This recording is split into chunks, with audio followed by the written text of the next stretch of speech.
Okay, good morning, everyone, and welcome to our 9 a.m. board briefing session. Let the record reflect that all 5 commissioners are here. Commissioner Jordan is on Zoom and will be joining us in person in a little bit. It is December 9th, 2025, and we have a packed schedule, so we're going to try to keep it going this morning. So we'll go ahead and get started, and we have the airport here, so maybe I'll let you go ahead and start. Yeah, great. Well, thank you. It's great to see everybody again. Good morning and happy holidays. Hope everybody's enjoying their time so far. So we are here today to brief on a land acquisition pursuant to the joint operation agreement of both county and the city. You have to by joint action approve the acquisition, sale, transfer, disposal of any property. So that's why we get to visit with you today. While I'm going to be giving the presentation, I do have folks from the airport here, since this is all new to me and I have not been living and breathing this as they have. Todd Woodard, our parking public affairs director, Amy Anderson, our property and contracts manager, are both here. And so while I will run through this, if there are any questions, I will undoubtedly pass to them to be able to answer them. So we have it shown up there. So this particular acquisition was actually kind of came to be by the property owner approaching us, or the broker, I guess, approaching us about this property. So you can see it's right off the end of the runway, so it made sense for us to consider this. It's located at 10614 West 59th. It does have one structure on it that will be torn down, so it's under 5.5 acres. And then we can actually kick to the next slide. Did have an appraisal of the property done that was reviewed. Appraisal was done by Valbridge and reviewed by Lembeck. Came in at about $197 per square foot, so $465,000 on the fair market value. Go to the next slide. Just a little bit more description of where it is located. You can see that everything in purple, if I remember correctly, will be owned currently. So you can see that our property is sort of all around this property. So again, it makes sense for a variety of reasons for us to consider and move forward with this acquisition, both from a safety perspective and just from the fact that all the other property around it is currently at the airport. You can go to the next slide. It is located in Airport Compatibility Zone 2. I think that's just a depiction of that, just for reference. Next slide. Just again, continuing on the description of where it is located there. This is in the future. So this runway is slated to be extended by a little bit. So it's actually within the future protection zone for this. Again, just continuing to reinforce the need or the desire to acquire this from a safety perspective. And we have one more slide as well. And then airports are strongly encouraged to own all property within the 65 DNL noise contour, which this does fall within the ultimate one that also plays as a result of extension. So I think that's, oh, actually there is just a summary slide at the end, which is really helpful. So that just outlines everything that I just kind of described. So that is my really, really quick overview of it. Again, if you have specific questions, I will probably defer to Amy.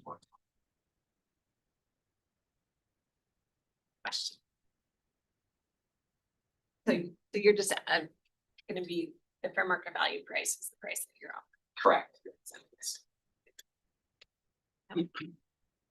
That's all good. Okay. Yeah. Easy presentations, right? Yeah. Right. So come to the county and it's much easier than. Yeah, this is great. I love this. Yeah. Well, thank you all. Thank you. Yeah, thank you for the time. Very happy holiday. You too. Go well. Yes. Get everybody where they need to go. Oh, that's our goal. Okay. Thank you. Chandra? Oh, there's Chandra. Good morning, everyone.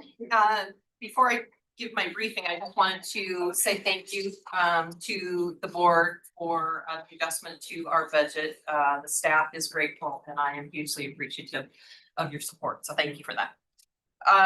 I'm here today to brief you on a application that we have submitted to the Department of Homeland Security. It's part of the preparation for FIFA World Cup 26. The Department of Homeland Security is making funds available to jurisdictions that are hosting FIFA events to participate in this particular funding. And this is the Counter Unmanned Aerial Systems technology funding. And we have submitted a grant for $8.2 million, which will cover the technology equipment itself, as well as overtime and backfill for training and exercise. There's some public education money in there as well. There's also tow vehicle and some equipment for the helicopter and MNA. It's a significant undertaking. It's a 3-year performance period. And the funding selection will occur next week on the 18th, and we should have our contract in place no later than the 28th of February. And I wanted to come in and brief you early because once we get our contract, our procurement window is going to be really, really short. So I wanted to make sure you all had a heads up on the project. So any questions? Do you know what exactly is going on with FIFA here? All I know is we're designated a fan zone, but all the other groups that are involved in it have very little detail. So what is happening is, in addition to the fan zone that the city is hosting, I believe they finally settled on the pavilion at Riverfront Park as their viewing area. Gonzaga University is under consideration as a base camp. And now that the team selections have been held, what's happened is each of the potential base camps is now, all of their information has been provided to the teams. And the teams who are playing in the Seattle portion of the tournament will be able to decide if they want to utilize Gonzaga as a base camp. And so what that means is the team will come in, I believe it's a month prior to the beginning of the games so that they can acclimate, start practicing.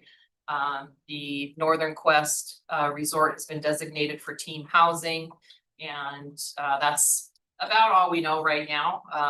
We won't know for sure until a team has selected the university. Once we know which country is coming, there'll be an additional threat assessment made to determine, they're called soccer hooligans for a reason.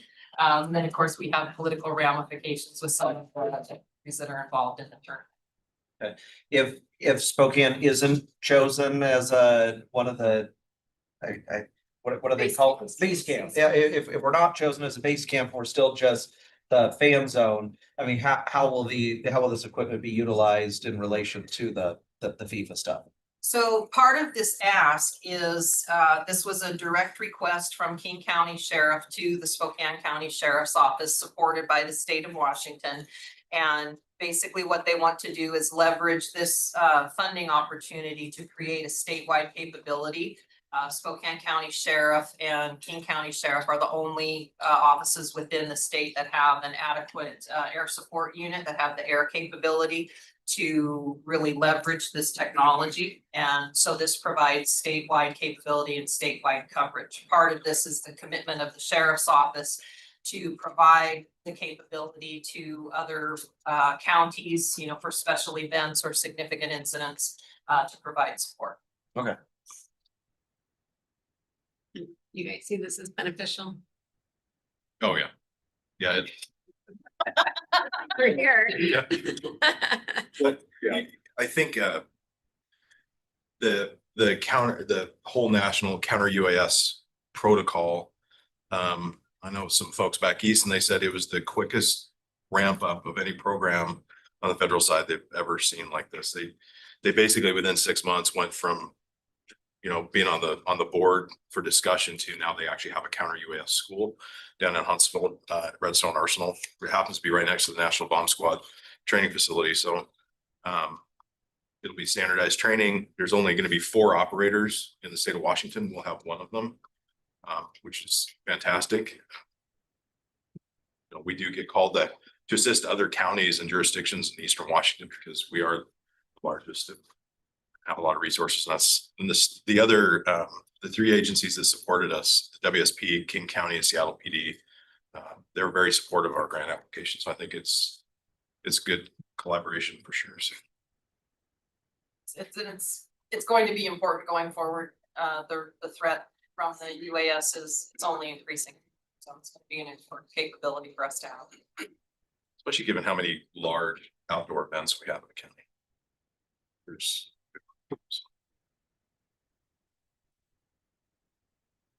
Questions? Thank you, Tandra. I'm gonna take Under Sheriff Kate. All right, good morning. As I'm sure you're all aware, with the CAD RMS issues going on, one of the things that the Axon contract that we signed a year and a half ago was supposed to address is CAD RMS, but then Axon decided that discovered that they couldn't provide the service adequately, and so they've kind of backed away from that. Anyway, this contract, this is an amendment to the Axon contract to address that issue. Axon has agreed to carve out $1.2 million from the contract and back it out. That was for the CAD RMS program that they were going to provide to us that they're no longer able to do. They've replaced it with some things. One of the issues that they've solved or help us solve is the real-time front center kind of operating system, and that's called Fusus. And so you'll see there's a slight increase of our yearly contract to $60,000, and that's for the Fusus program. That program will replace a different system that we have right now. So there's going to be an offset. So we're going to eliminate one and add this. So we'll have this built into the contract at a fixed cost for the next 8 years, as opposed to a contract we were going to have to renegotiate about a year and a half with a different company, which would probably be quite a bit more expensive. So there's that component that's going to be addressing this. And then the other one is there's 20 new positions in Spokane Valley, 10 that they added last year and 10 that they're adding next year, 2026. This includes 20 new officer safety bundles, which is the taser, the body camera, and the pro licenses. That is an increased cost of about $110,000 a year, but that will be covered by the Spokane Valley contract. So that won't be a cost that's borne by the county. So all in all, there will be an increase on the county side of $60,000. And in reality, that will also be captured by part of our contracts as well. So it won't be a total of $60,000 that will be offset by canceling another program. So I can't give you the actual numbers on that because I don't know what the costs are going to be on that new program or the existing program. Currently right now, I believe it's close to $38,000 a year, but that's off of a contract that's expiring in about a year and a half. So that will change. That's all there is.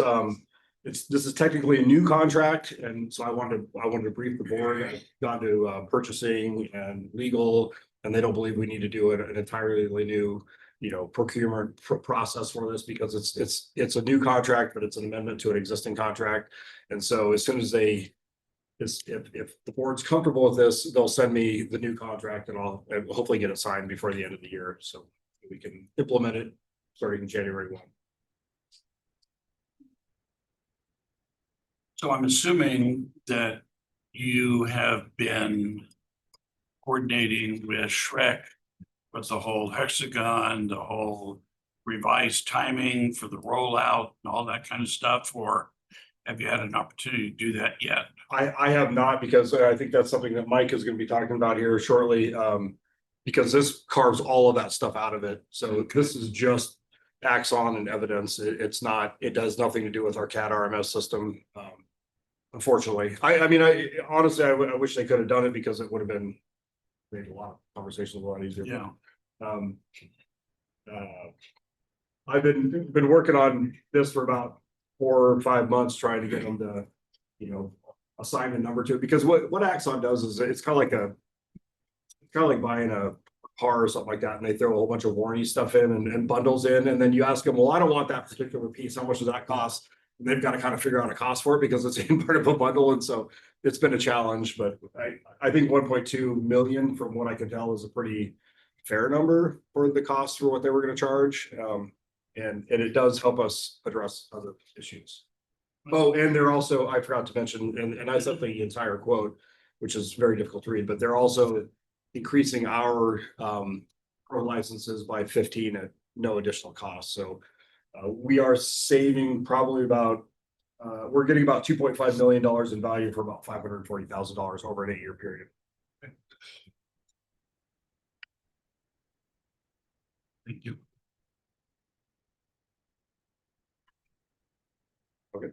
Thank you. I did run into Under Sheriff Ritchie at the airport on Friday and asked him to stay as we have these contract discussions with Axiom Software with the public defenders and the prosecutors, so that we could have somebody in the room who is actually the one who's been in charge of this contract and see what the need is and see if again, one of those, are we all working together or are we working against each other? So anyway, Sure. so you could stay. Yep, absolutely. Is that a leading question? I know. But he knows.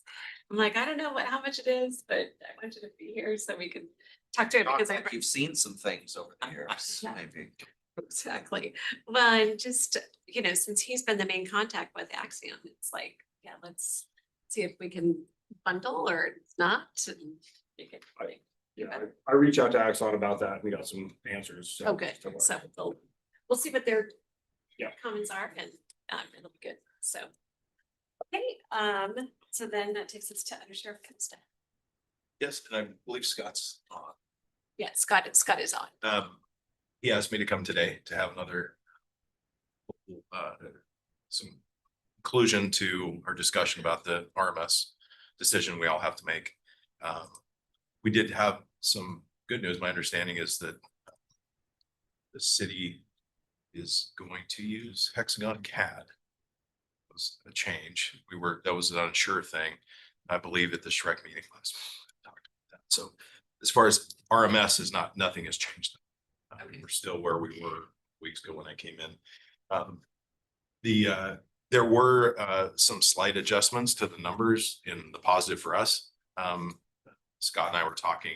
I don't know if Scott or Tess did the final calculation, but it did go down a little bit significantly, but some change in our favor that way. So I think at this point, we're just asking.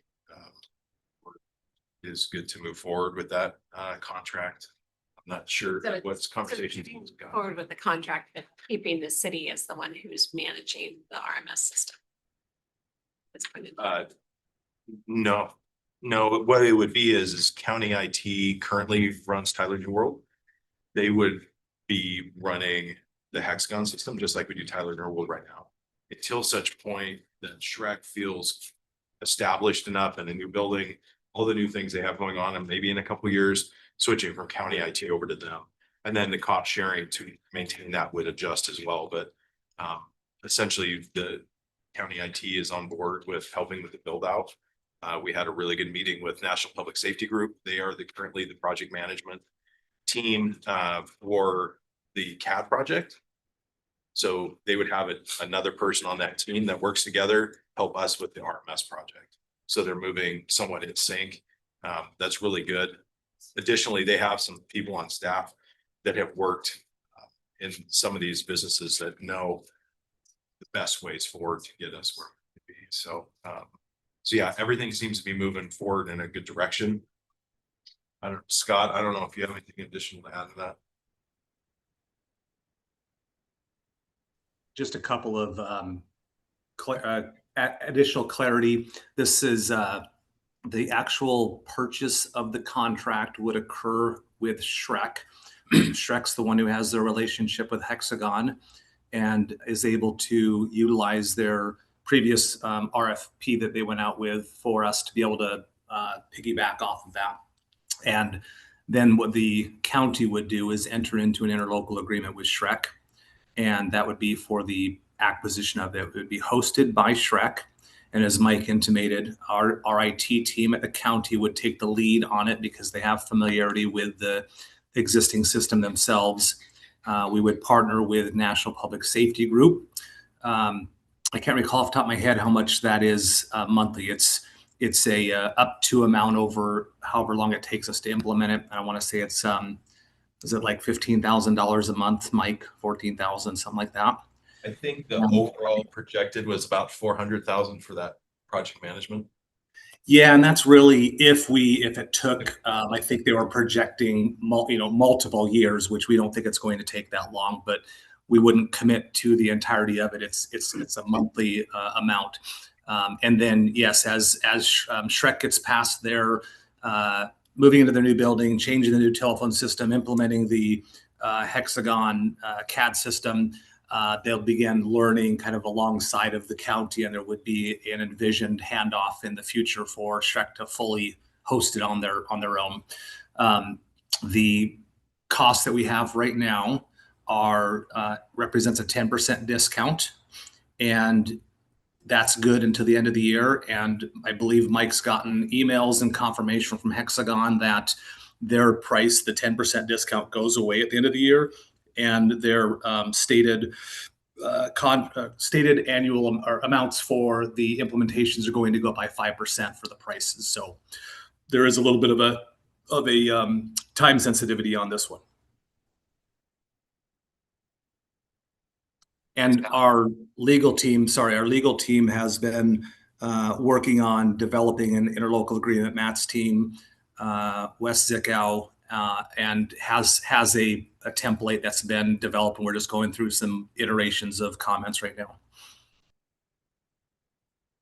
Scott, can you remind me what is sorry if you said it, the timeline for actually or implementing this new RMS?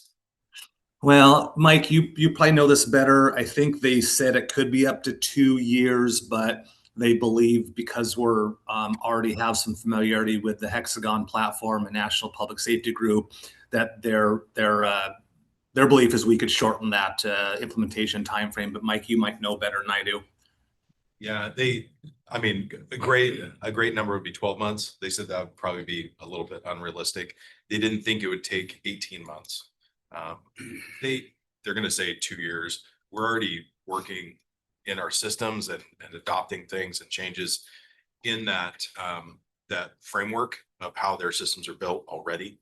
And we had spent this, like I said, about almost 2 years preparing for the other system. So like, as soon as they asked what interfaces we wanted, we have the list.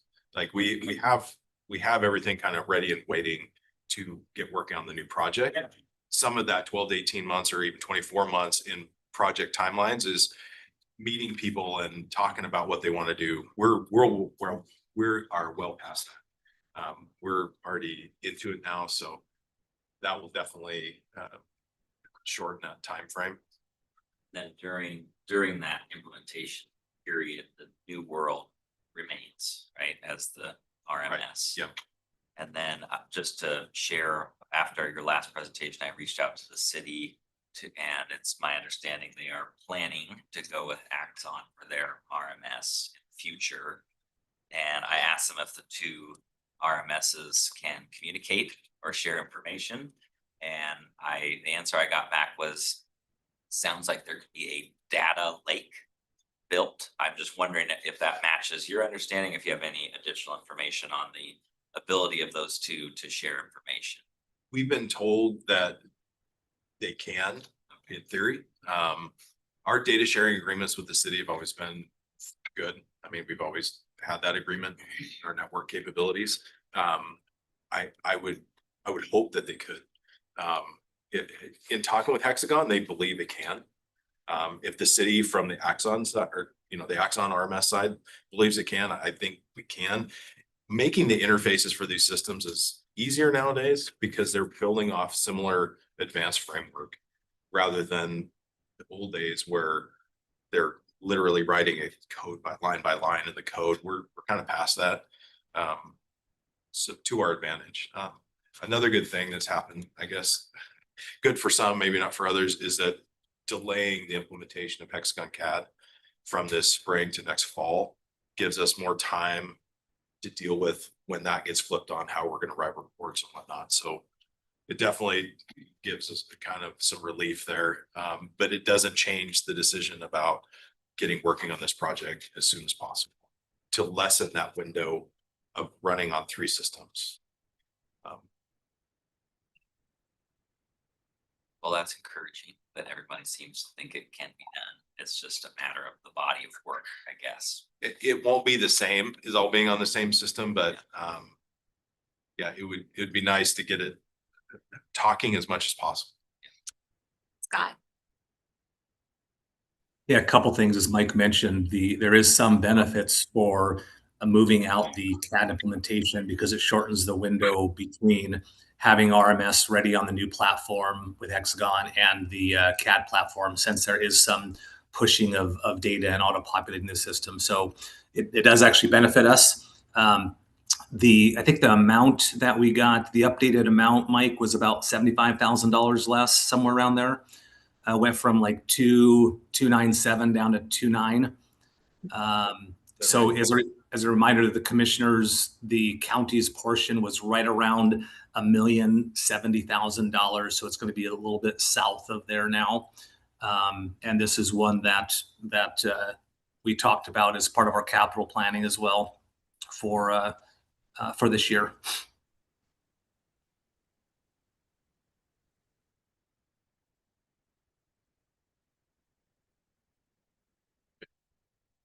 I think I was the one who, was asking more questions on the city and stuff, and I talked to the sheriff and understand that there's more to it than just housing the data and doing that citizens come in to get records and all that kind of stuff. So Are you talking about on the records unit? yeah. Yeah. And so I mean, I think it's, for me, I'd still like to look at what happens over the next year. If we house it out at Shrek and have Shrek, kind of maintain some of that, can we, what are the possibilities? Sure. So, especially since the two are on two separate systems, yes, there might be this data lake, but it's also been people trying to get up to speed and all that. And you were talking about it's a 24/7 operation, which Shrek, potentially could look at. I mean, Scott and I talked about it. It's not anything that they're looking at right now, but I think over the course of this, knowing it's going to take a year, Certainly.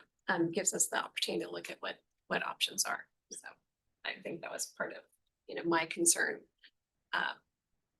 Just feeling like the city's going their own way, we're with Shrek and, trying to figure that out. So I'm okay approving this contract and getting it done before the end of the year, knowing we've kind of got, some time to think about what our other options are.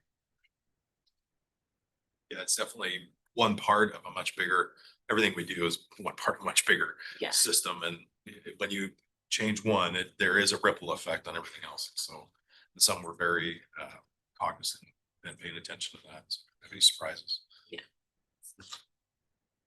Okay, any other questions? Thank you. There you go. We get it done before the end of the year. Save that 10%. Appreciate it. We all appreciate it. Thank you. Yes.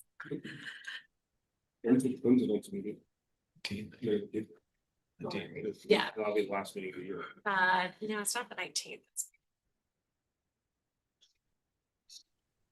Yeah, I think it's the 16th. Yeah, Monday's the 5th. 16th. So You yeah, gotta have that contract here, but.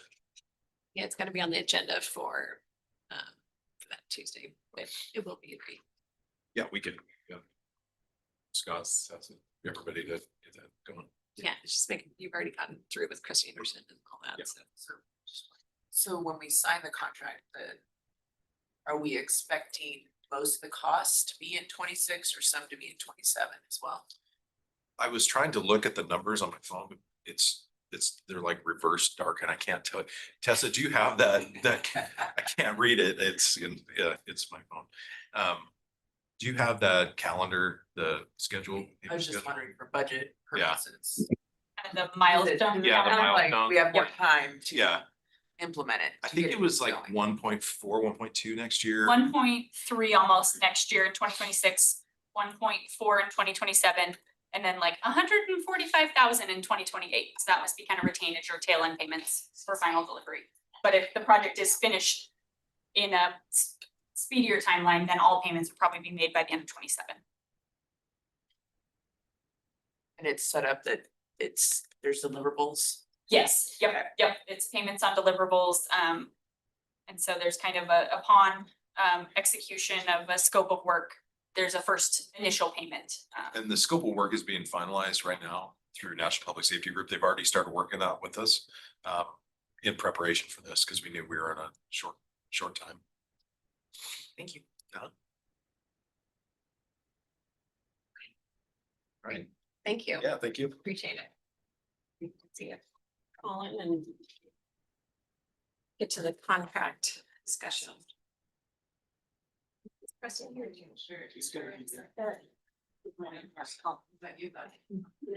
I'm on energy savers. Preston, others. Oh, okay. Where is that? He knows he's supposed to. Yeah, because I just wanted to make sure that contract, that should be using that contract section. Like Kevin here, there's Preston.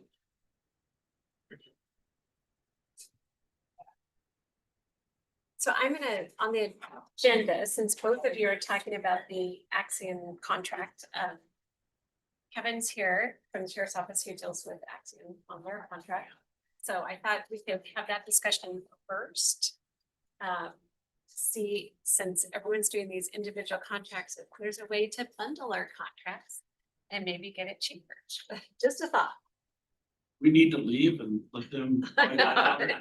Exactly, exactly. So if you guys don't mind, so I got everybody kind of on the schedule at the same point to, if we could do that piece of it and talk about the Axon contracts. So that way, Kevin doesn't have to stay for all the rest. Unless he wants to. This stuff. I just enjoy being here. You do. You just do what you're told, right? That's right. You sit there with a straight face and everything. I'm impressed. It's sort of the leader of the sheriff. So in terms of Axon, and I know we've talked about this issue, I know I think presented it to you all a couple of times.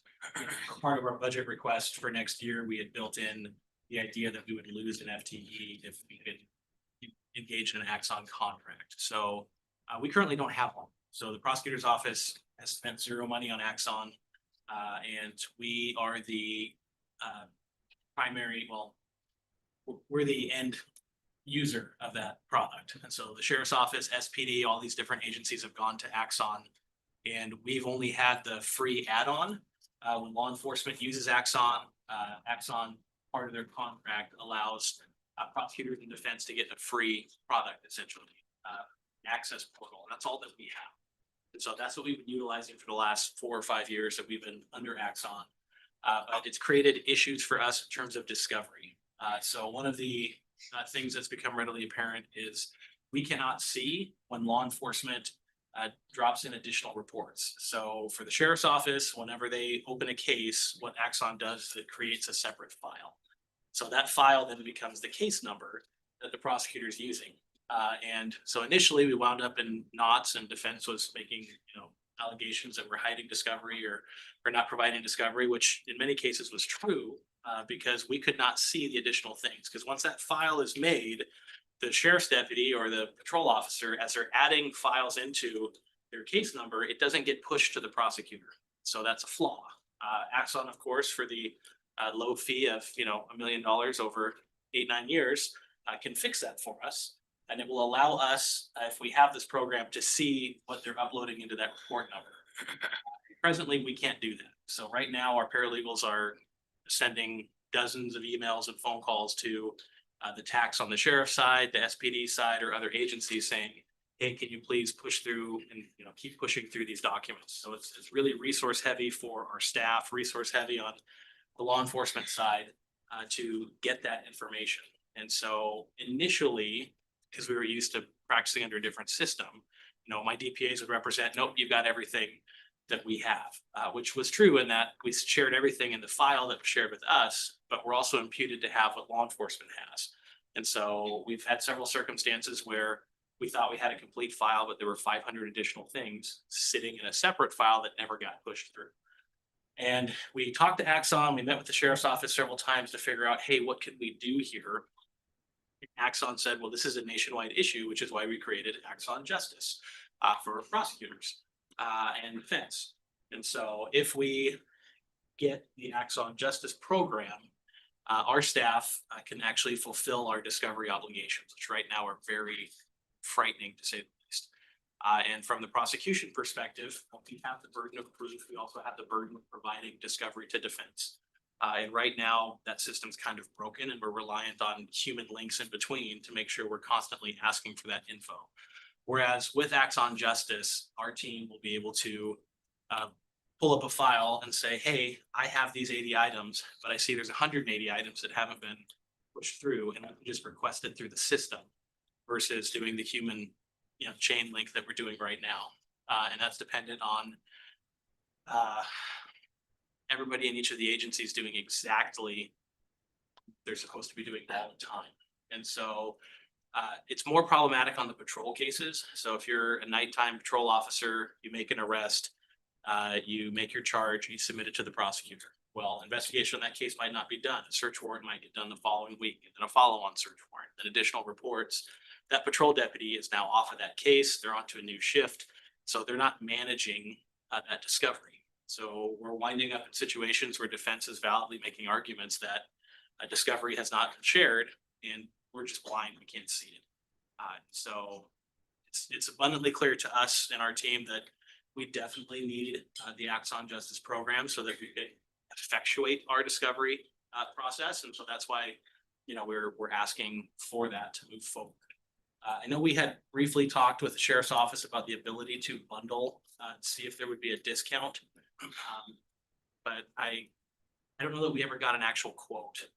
I spoke with the Axon representative today, and surprisingly, they're not really into doing that with separate. They like to keep them separate, they said. Of course they do.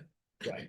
So they basically told me no this morning, because I asked this morning if we could just bundle all of them together, And we had made the request through our rep to say, hey, can you reach out to the sheriff rep? They keep it in different silos. So they have mass contracts with district attorney's office, prosecutors' offices that are separate from their contracts with the PD and the sheriff.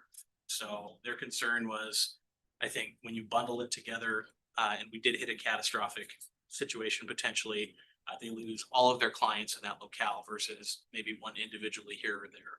So if the sheriff's office were able to get a grant and we couldn't, or vice versa, it gives them some options. And so, we're asking for this because we're struggling to fulfill our discovery requirements, which is a litigation issue for the county. It's that's a fairness and justice issue too. If we have individuals who've been charged or accused of crimes and we're not able to get the info out there. And so unfortunately, Axon's not going away. It's kind of universally becoming the nationwide, standard. And then in terms of records management systems, if, agencies are going to Axon for RMS, us having this will make that all the more easier to integrate on a countywide and a statewide level. So that is why we're making that request. We've been assured, regardless of, I guess, the implementation time is the existing, the free services provided, which a defense or for sharing, all of that still remains the same. So our ability to share with the Public Defender's Office, CFD, private counsel, is, not impeded. So right now for private defense, they get a Dropbox, they collect that info, and then they go forth and conquer. And then until recently, I wasn't aware that the public defenders also have an Axon contract. I don't know what that looks like on their end, but I know that the program we've been using hasn't cost anything. And I believe that's available as well under the justice side of it. So I might ask Mr. Kurta if that was my recollection from the presentation is our ability to have that interface would not change. That's correct. And to answer Commissioner Cudahy's question, Shayla Smith from purchasing kind of inquired as well into breaking down each entity, and essentially the pricing remained the same, whether one or all. Okay. Yeah, we could not get like a 30% discount or 40, we looked at different ways to package it and bundle it. And we thought it would make more sense if we could combine with the sheriff's office, since we're doing that collaboration piece, but it wasn't any less amount in terms of a contract. So it's not a flaw of the software that you only get it's a design of the software to make you purchase. It was a long-term Okay.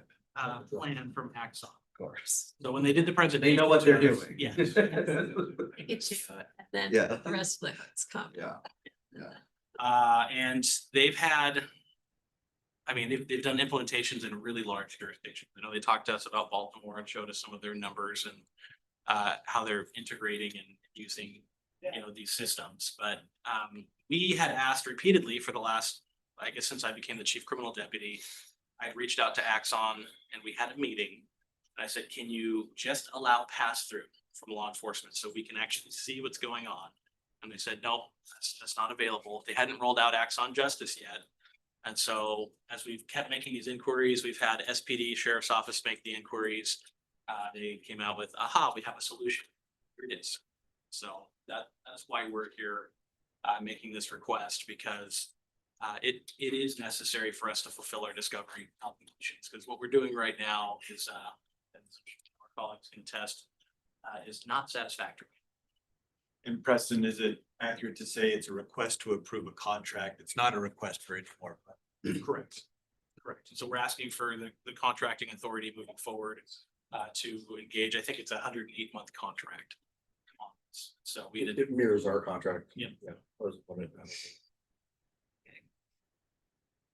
How do you guys get discovery to PDs? As you said, Dropbox.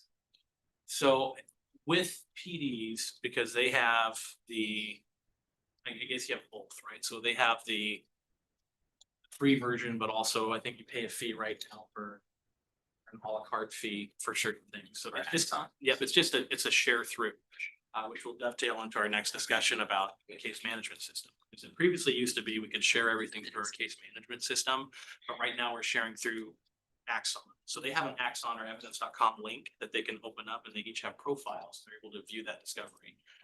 Private defense doesn't have, so they'll get the evidence.com download, and then they get the raw information and they process it just like they do anything else. And that's consistent, you know, statewide. So I'm not aware of any private defense that has Axon contracts. I don't know if they even do that. So I think here, because we have in-house counsel essentially on the defense side, there's an option to do that. So what happens when Hexagon RMS is the new? Yeah, so let's explain that city is going with Axon and county is going with Hexagon. So we just approved that as a contract that had you guys doing it. So we'll be two separate RMS systems. Well, so I'm aware of that. So, and I know it's going to be easier let me back up. The ability to see the discovery so Axon to Axon is going to be the same. So city also uses Axon for all of their evidentiary collections. The difference is we're gonna have two separate systems that will experience how well they talk to each other for the years to come. I don't have, it's gonna be miserable for everybody, but in terms of the evidentiary piece, the body cams, they're all Axon. The photographs, the uploads, everything that the different agencies are doing, that's going through evidence.com, or, you know, with some of the agencies, we still get paper submissions. So State Patrol is one where they're starting to get into Axon, but they'll still routinely bring us by the 3-ring binder with a USB, right? So as we get different agencies, you know, stepping into a more technologically friendly sharing, Axon seems to be what they're using. So again, it's the RMS side of it. It's going to be difficult. We're all going to need a different access portal for that. And that kind of plays into our next discussion about case management systems, is the ability to plug in an off-the-shelf product with another off-the-shelf product like Hexagon or Axon. It's a lot easier if we have a better case management system.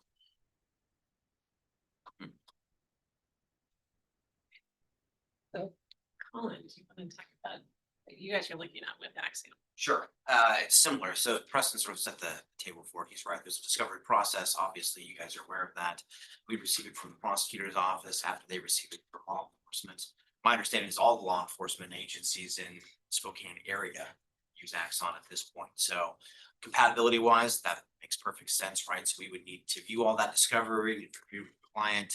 We need to go through it. We need to find an efficient way to do that. We also need to be able to potentially clip it, tag it, export it for an expert possibly, or at the very least get it ready for a motion or a trial. And Axon allows us to do that. In addition, we need to store it. It allows for that as well. Unlike, it sounds like the prosecutor's office, we are currently under contract with Axon. I think it expires in September of 2026. We were told a few months ago that the basic plan we were under was no longer an option. They were eliminating that for reason that could be, and that we needed to go forward with a different option if we wanted to use their company. So that is the option we're proposing today. So it gives us all those benefits. It's automatically compatible with the prosecutor's office. We get all of that. And we've got the cost laid out there. I'm happy to lay that out for you as well. So is that in your budget? It is currently not. At the time we gave the budget presentation, we didn't have the. So, and it's a substantial increase. Right now, we're currently, for the PD's office, we're at $14,000 essentially a year. For the Axon Basic, I believe is what it's called. And I think CFD is Almost 5. almost 5,000 a year current. But the change is dramatic, right? So essentially, we are also suggesting a 9-year plan to coincide with the sheriff's office, possibly the prosecutor's office, perhaps give us leverage in the next negotiation. There is one with Axon. So that is what the proposal would be. We got a quote from Axon, essentially for the PD's office.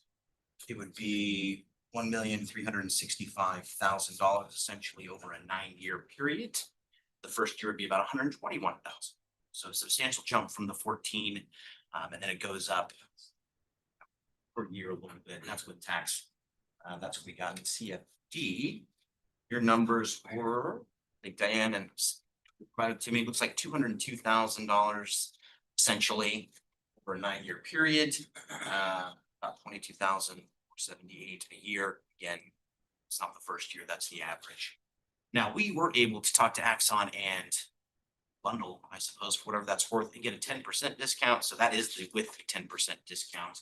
It was substantially higher had we gone our own separate ways on that. So between CFD and BD's office, we were able to do that. I know it's not all that significant given the numbers I just gave you, but it's something. So is it still called the justice version? Yeah, it's Axon Justice. So is there a way to have one contract between both your offices or 3 offices? I mean, you have to, yeah, just a county criminal justice system or, justice. My understanding is that Axon's not willing to do that, it sounds like. Well, I know that they're not willing to do it with the sheriff's side. I think that's what Devin just spoke to, that Shaylin had talked to them from purchasing and they were not willing. Oh, It doesn't change. It doesn't Doesn't change change the price. okay. So Is part of the driving of the price, like the number of licenses, like do you have to pay for each? it's Each of your it's attorneys. users, but also levels of service. So Axon Justice has different levels of service that they provide. Quote that we had is slightly less. We have more users, but we opted for a lower level of service. I think the public defender action. So we have for 81 users, the amount for us was over 108-month period. It's 1,009,000 over that time period. And so we anticipated that in our budgetary requests, by either eliminating an FTE, we would make that request for the next 9 years. That 100 and it amounts to 100 and Something. yeah, it's like the average would be like 110,000 is what our maintenance costs.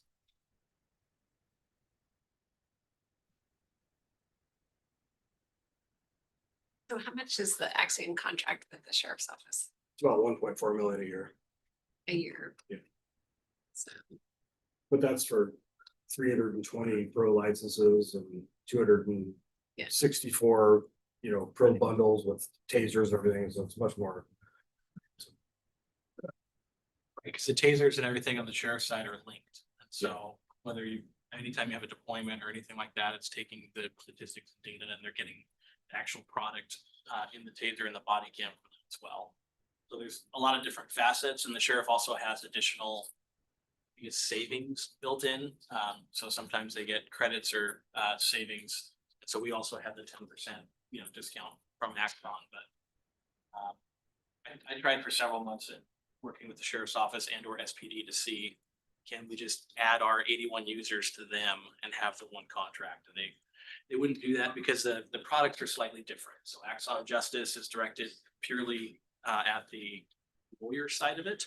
And it's even different still for the defense side because we're the repository and then we're the ones that push it out. And so even though they get the same product, I think their interface, it's built a little bit differently in terms of the reporting looks like and what, how they're using the data. So just, I don't understand. So then if, okay, the sheriff's office is putting their information in, you as the you as the prosecutor have to have access to that information to then send that information on as discovery to. And so we presently have the free version, right? And so the free version, my understanding from Axon, will always be available.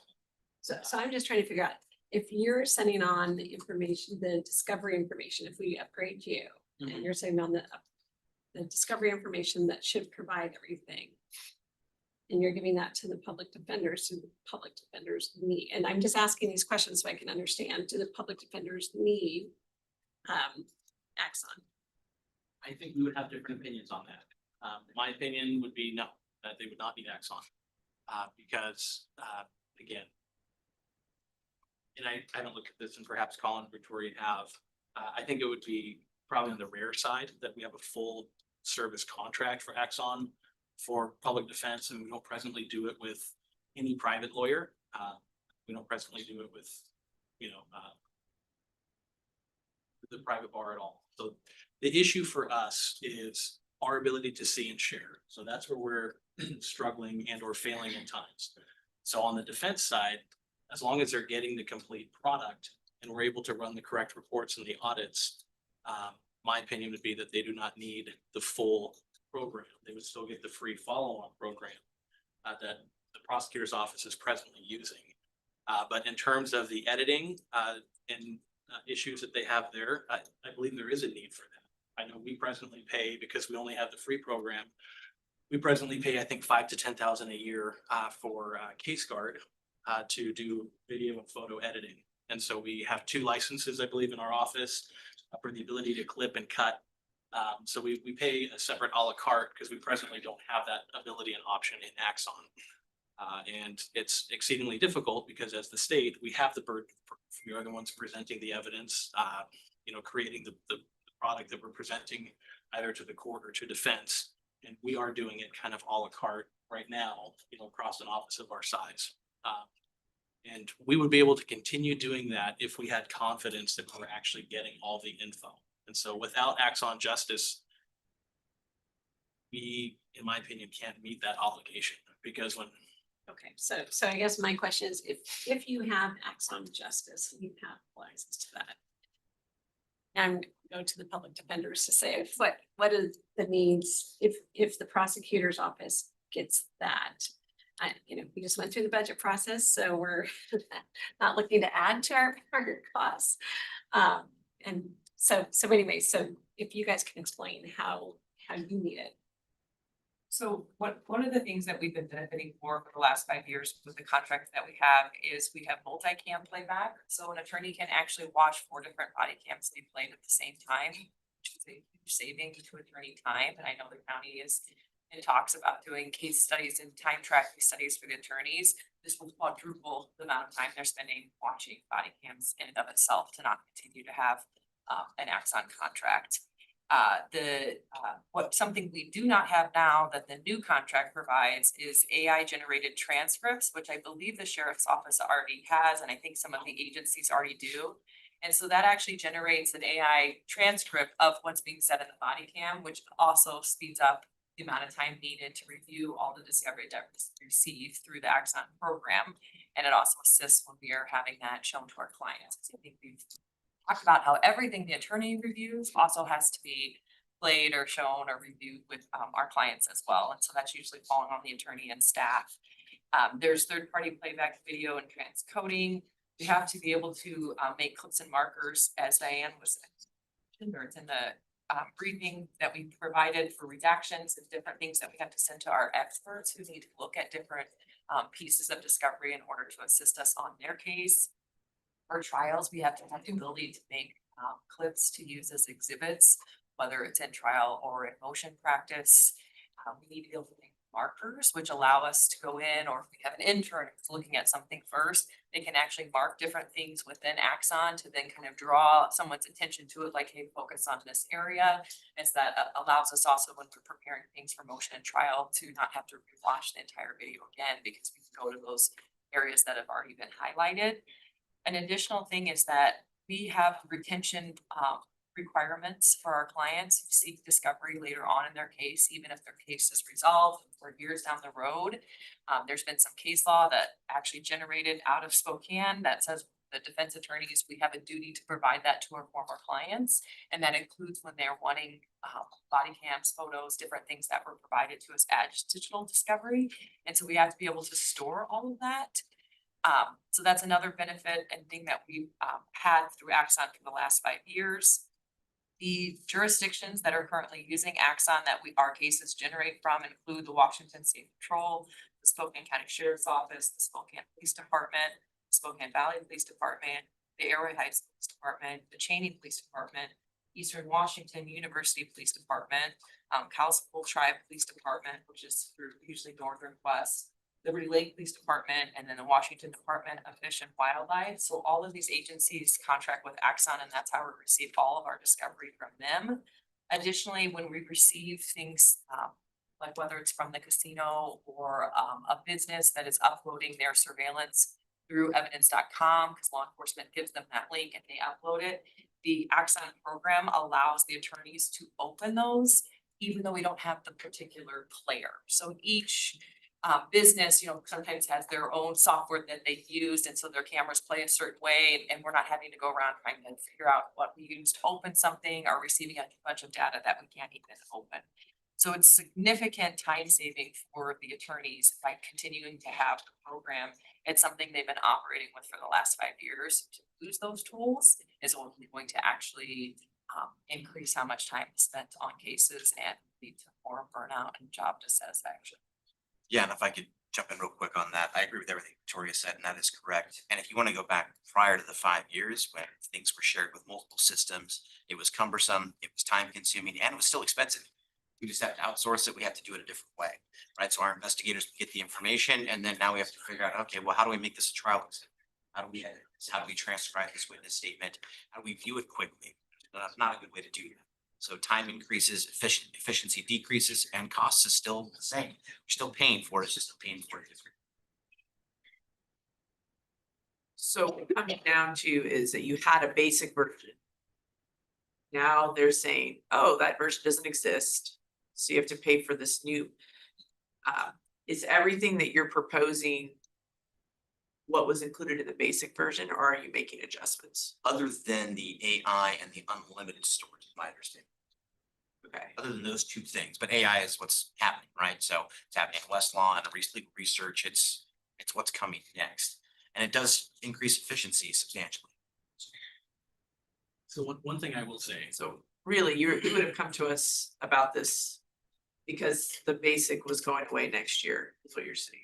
I think both offices probably at some point would have said, okay, to be more efficient and to be more effective in litigation, we need to have these tools.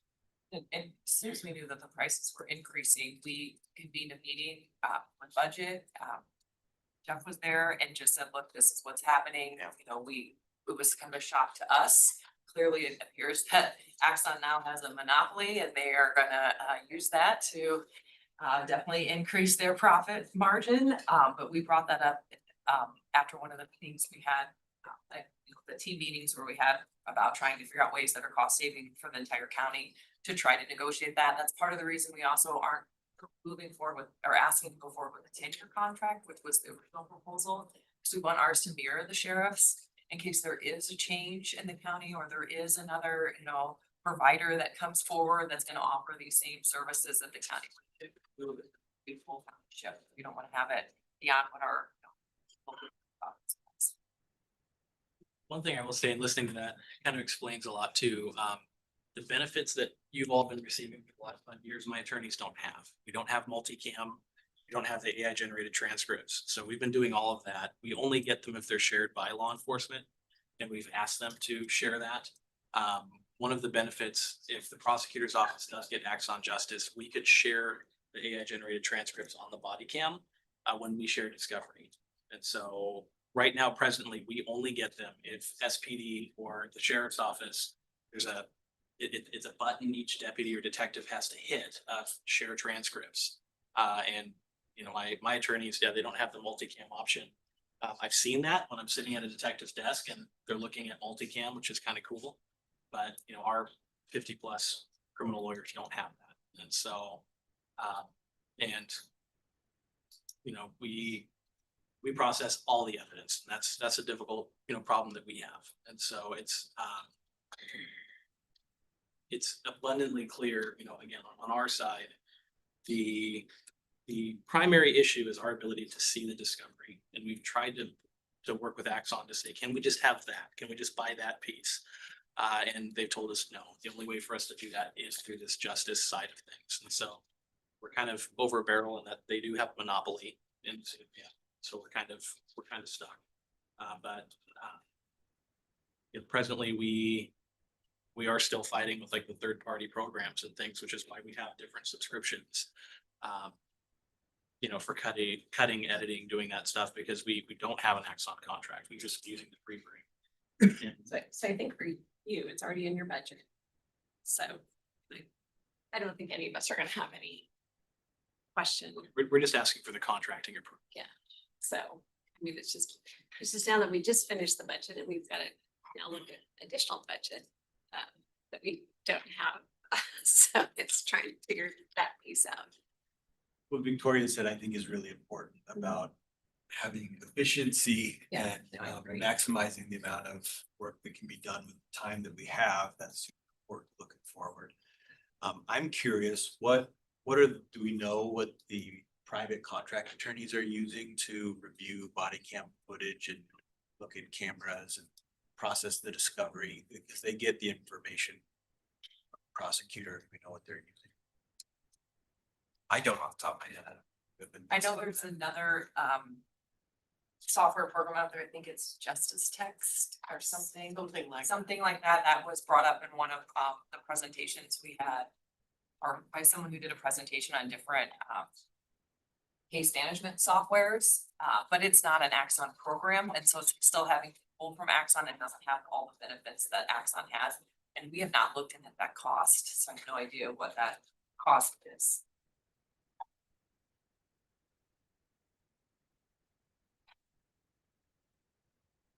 Question. When Hexagon becomes the RMS for certain agencies, the sheriff's office will still have a contract with Axon for body cams and what else? What will that contract cover once the RMS is not there? The full, basically everything but records management and CAD. So, you know, records management is just where everything goes once, you know, where it all gets stored, and SPD currently does our storage. And so that system will store all of the data. The evidence contained within Axon and everything is, I don't want to say separate than that because it mirrors that, because it's all stored data, but it's within the Axon system to be shared with other people and to be looked at by detectives. It's kind of like a file system that they maintain. So nothing will change there. It's just the actual storage of the data, you know, the historical preservation of the data will be through a different program. So it's more of a back end issue. You don't foresee that being something that needs to be addressed on the evidence sharing side. No, because it shouldn't, because Axon will dump the data from evidence.com into Hexagon RMS. I think I'm saying this correct. And then it'll be stored there, right? So it should mirror what is in Axon. And then once a new, like, let's say 5 years down the road, a new piece of evidence comes into play, let's hypothetically, and it gets loaded into that. Well, that should also go into Hexagon and be stored by Hexagon records management system. we could have used Axon Records Management System as well, but it has to be a separate system from what the city's using, and that's what the problem was. Is they would have, they do not do multi-jurisdictional, so they do. Spokane Police has a records management system.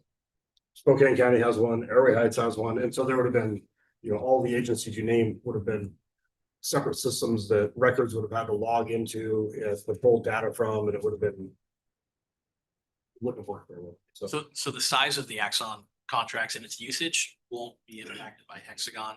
It's two different silos. So one is all of the audio, video, taser data, all of that.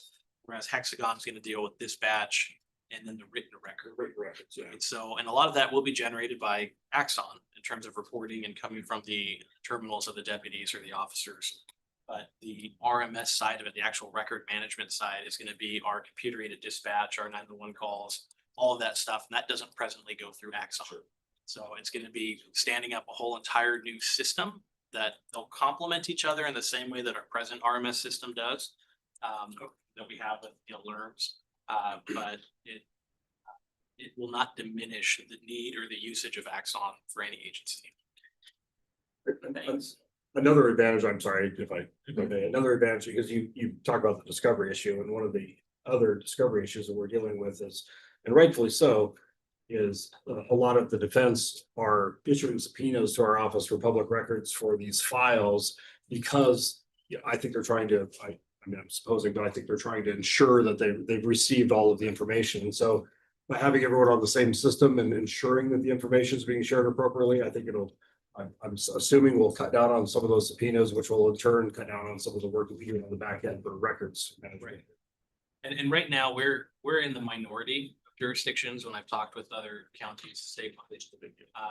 A lot of them the larger counties use Axon Justice, and they don't do the pass-through discovery like we do. So as it is right now, whatever we get gets sent to defense. We don't do any sorting or things like that. So prosecutors in other jurisdictions are often going through and saying, that's discoverable, that's not, that's discoverable, that's not. And then they're attesting that I've shared discovery that, can be shared. But when we were talking to Axon and we described what our process was, the representative looked at us like we had three heads. It's like no other county in Washington does it that way. You guys just share like everything. And because we don't have any other option, just based on the volume. And so it will allow us to also potentially separate whether it's victim information or other stuff that would not otherwise be discoverable. You can mark and look at those things in a different way. And so it allows us to sort it, but also identify it in a more meaningful fashion.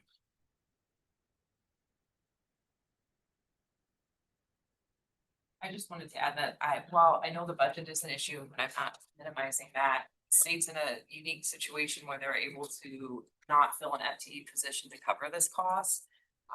I'm not speaking for Colin, but I'm hoping he's going to agree with me.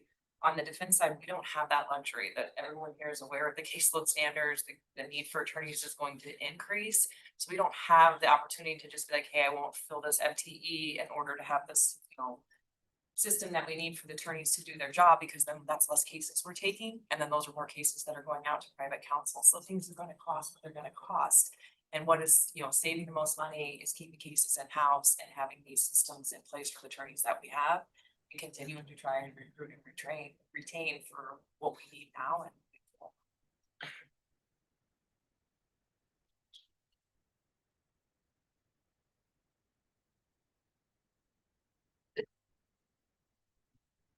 And is the Axon contract for public defense need to be done by the end of the year, or is it?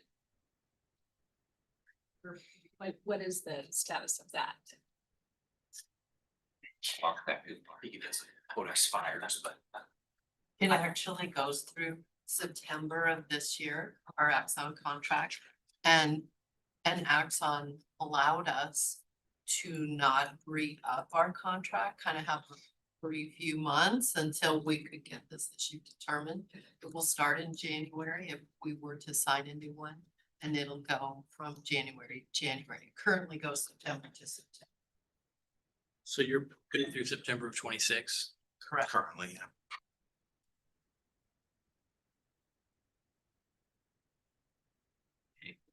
So really for this year, the increase is gonna be the delta between your old contract and the new contract for those stuff.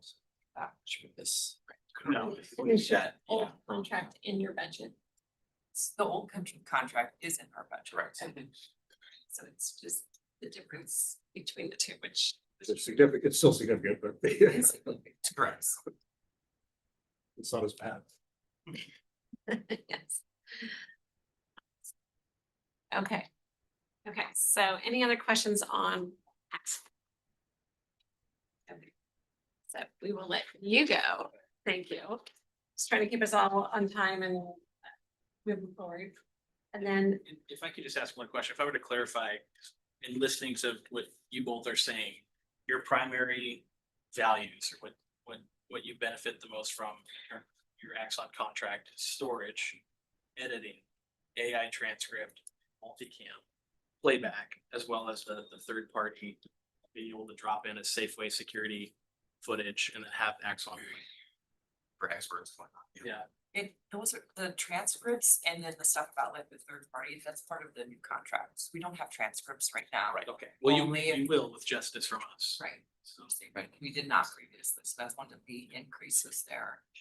And there is a cost right now with that. We don't have any, right? You're outsourcing all of that right now. And it's significant. When you get a number on that, but it's a lot. but I will say in fairness, we don't have that. Yeah. So, I think in fairness, we all agree, we all need the same tools to do our job, so it could be united on this. That one will be operating in a level playing field in court. That's something that the courts would not be happy about.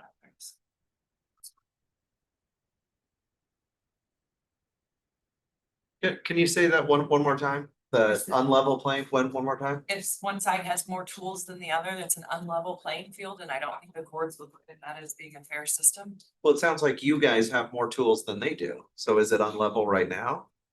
Potentially, but their sheriff's office has the ability to do things and more abilities than what we have to do, is my understanding, because they have the transcripts and the different things. I wasn't aware that the prosecutors didn't have a contract. We signed ours, I think, at the time the sheriff signed their first 5-year contract. That's when the court approved that.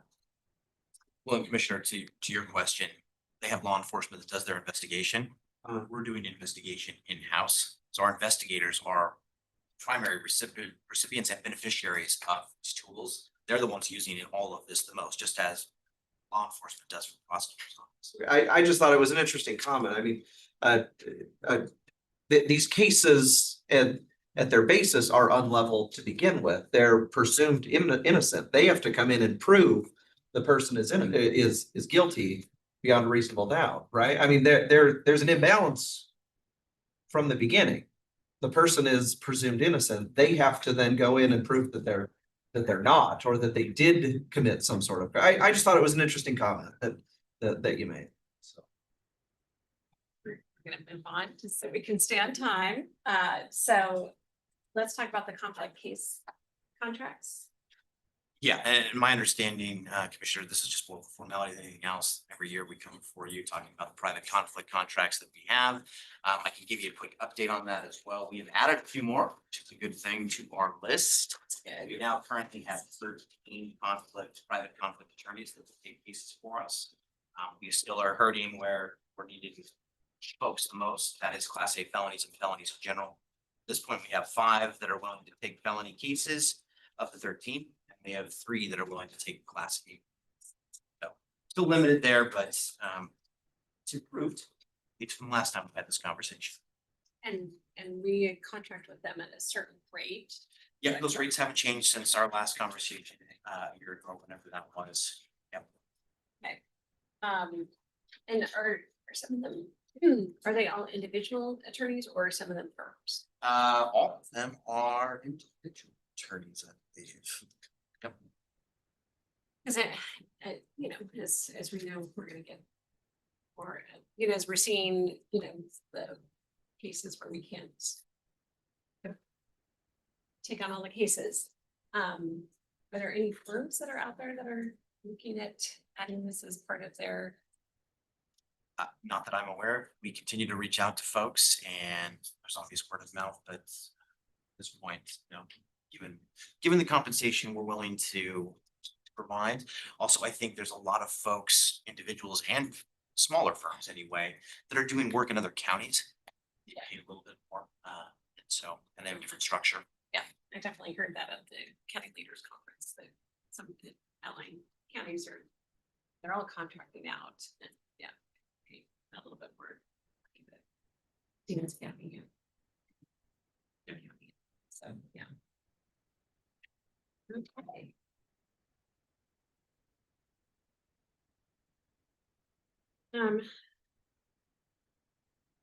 I think on the acting contract plan, you guys, I mean, we just have to have a discussion with budget as to where we're. We do. Well, to clarify too, the funds were already talked about in the budget presentation, so we're just asking to continue. It's the same as last year. I believe the total amount was $600,000 budgeted. I believe that was approved. So this is more of just sort of an update on the number of attorneys, because I was told that we needed to. Right, what I'm talking about, going back to the accent. Oh, sorry. So just trying to wrap you guys up so you can get out of here. Gotcha. Our next clarify question. something on the Axon.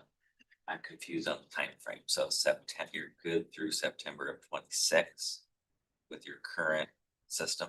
Correct. Okay, so the real need starts later next year for that upgrade. But the current, if I'm correct, you know, so correct me, the current system doesn't include the additional upgrades that you want. But. There's two things it doesn't include, which is the AI and the unlimited storage. And as Victoria mentioned, we're required to store some of this evidence. I believe it's a 7-year time period by statute, but I can look into that for you. So we're required to do that, and then, yeah, the AI portion. Otherwise, yes, it's still.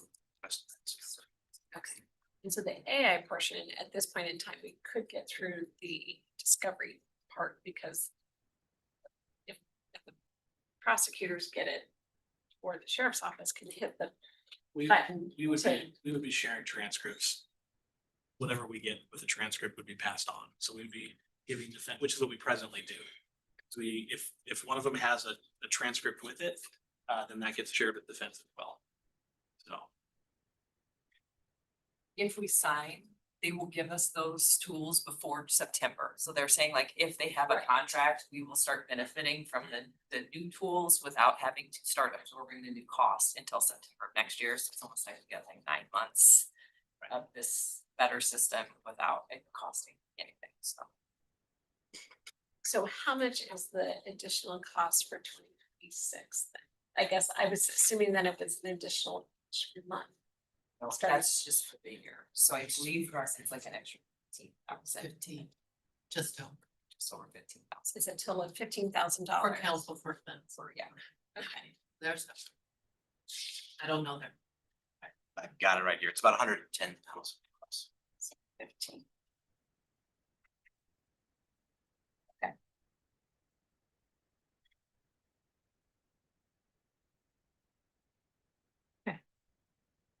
Might suggest, since we have till September, sooner we do it, the better. But there is a little bit of time. It could be possible that there's more competitive alternatives out there that would better suit your needs, since they're pretty specific. So maybe there's time to do a formal RFP and see what else is out there. And from an IT perspective, while we do have, our IT director here too, the storage issue is gonna hit all of us at some point here in the future, because presently we store things 2, 3, 4, 5 different ways. So if the sheriff's office generates it, they're storing it. The prosecutor gets it, we're storing it. We share it with defense, they're storing it. And so within the county system as a whole, we're storing the same bucket of information multiple different ways. So I know that we've had some brief discussions with the sheriff's office and with IT, just saying, and it's not a today discussion, just as we look to the future, we've got to figure out what that storage situation looks like. But currently, Axon is So we, providing the storage. they would, under these, they would provide storage, unlimited storage amount. But that doesn't change because we have to pull it down out of Axon. And we're storing it on our local, computers or servers, or I don't know where we're at for server space for IT wise, but when we're working cases, we're dropping them into the county system. And then when they're closed out, we're purging, but we're saving the record in Axon moving forward. So it's just, again, not to confuse the issue, but as we look forward at different systems, and I'll let Kevin, kind of speak to that, but it's going to be a huge issue, especially, as we switch to Hexagon and such, to see how are we storing stuff there as well. So. And our Axon search is within Axon. We're not downloading it separately. That's also within our Axon contract.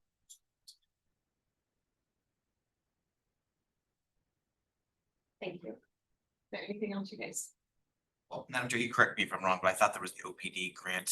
It's really more of a formality than anything else. I don't know if you need any questions about that, but I thought it was on the agenda. Yes, I'm sorry, I'm just going down below it. So I don't know if there's any hold it. questions about it, but we've talked about it before, so. Can you double it? Sure. So briefly, we receive an OPD grant. We have historically for some time now. It's actually increased, which is a nice thing. So we can use that for improvements in public defense. As we talked about before, I think it's going to be about 5 positions, 4 in the public defender's office and 1 in counsel for defense. We are currently trying to fill those positions with the money we had from the prior distribution. Unable to do that at the moment, but we are trying to do that. But this is for the next coming year. And I think I mentioned that OPD is adjusting their fiscal calendar from what was January to now July. So there's going to be multiple distributions. Bottom line is getting more money. It's to improve public defense and ultimately, obviously, it's a good thing. Right? I think we're all happy if the state wants to pay more. Right. Just not as much as they should. So, okay. Thank you. I apologize that I missed that one. Thank you. Trying to navigate all of it. Okay. Thank you. Okay, and then Preston, you had Carpel is the next one. Yes. So there was a slideshow associated with this. Okay. Slide, not show. You ready for the big show? It's all a show at this point, isn't it? I feel like every system we buy is a pyramid marketing scheme that as we get this year. Well, it's like Axon certainly wants to make sure that they get other money. Okay. As the clicker. I can be the clicker though. Okay. Yeah, go ahead. So thank you for IT being here, and I'll let jump in as you see appropriate. I know socialized the issue of a records management system for a while. My primary concern, and I started this discussion about 5 years ago when I was just pushing a caseload. But one of the concerns that I had is we had one of our programmers and directors retire, and they were part of the original team that made our case management system. And you can correct me if I'm wrong, I think we have 1 person left who program for case man and PD man. Yeah, we have maybe one people that have that ability. Okay. And the big concern that I have is that our system is, we titled it becoming obsolete, but frankly, it is obsolete. When I started as a DPA, our discovery could be shared within our case management system. And so we had a tab and we could share it and work, through it right there. But as the different agencies have gone to off-the-shelf products and technology, we've had to program bridges to meet that. And right now, I think our case management system interacts with somewhere north of 20 different systems. 22 different configurations. And so, and then, for instance, Hexagon coming on, that'll be a new system that we have to build the bridge to, and it's all programming time. And so currently, when we need additions or upgrades to Case Man, or by extension PD Man, we're paying people to actually do those updates. I have 1 person in my office who's a paralegal that we pay overtime to input our documents and our forms. And so we pay that person usually weekend time to input these documents, so we're not paying a programmer. But when she leaves, that's kind of the last experience that we had from that early late 90s time period where they know how to do this. The management system, again, not off the shelf. It's not user friendly. Everything has to be individually designed by a programmer and moved around. So when we started looking at our discovery issues and obligations and building the bridge to Axon, we were not able to pull in the discovery into our case management system, which is problematic. So we have different ways of doing our audits to show how we're sharing discovery. So it's just becoming abundantly clear case man is not meeting the needs anymore. And then as the county upgrades, law enforcement upgrades, it's just increasingly becoming a clunky system that costs a lot of time and people to work. So all of our data on Caseman gets held in local servers. It's not held in a cloud. It doesn't come with storage, and we're hitting up IT every time there's an issue or a glitch. We've got a slide a little bit later on, but I think we budget, around 60,000+ a year for IT to do programming and updates in Caseman. That's just for that specific system. That's what the cost is. Prosecutor pays more for our other systems that we support, but specifically for Caseman, yeah, about 62,000 a year. And then it's also the time to implement that. It's not as we're reaching out to companies saying, hey, we want this feature, that feature. It might take weeks or months to build that feature or whatever the case may be. And one of the biggest drawbacks to Caseman is it doesn't interface with any of our other digital evidence. It doesn't interface with Axon. We're not able to view photographs, videos, or things in that. It's just, again, extremely integrated. We can go to the next. Why does it make sense now? So we reached out to counties across the state, and I believe the last count we had is, 26 of the 39 counties use Carpel for their prosecution case management system. There's a lot of benefits that come with Carpel, and it's a system that has been implemented and integrated in Washington. So we see it being used in real time. Some of the larger counties, like King County, use it. A lot of the smaller counties use it as well. One of the benefits that exists is as we have statutory updates, the legislature convenes and they change a bunch of laws, as we see every legislative session. Right now, we have to individually program those changes. Someone's hand jamming, RCW 4950 changed. So we have to do all those nuances. The benefit of Carpel is as there are statutory updates, they get pushed out to all of the counties within Washington that utilize them. So King County inputs those as part of their contract, and then it gets pushed to all the other counties. Right now, the way that our system works too is it's very time and people intensive. So we anticipate if we're able to switch to this through attrition, we would be able to reduce our legal secretary and or paralegal pool, potentially 2 to 4 individuals, depending on how good the implementation goes. Because presently the attorneys cannot generate the charging language in the documents.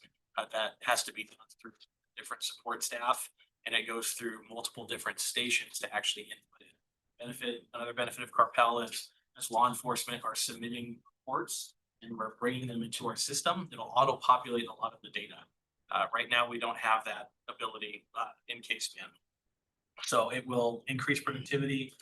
It will reduce the impact on county IT, and it provides us with a better audit trail for how we receive information and how we share it.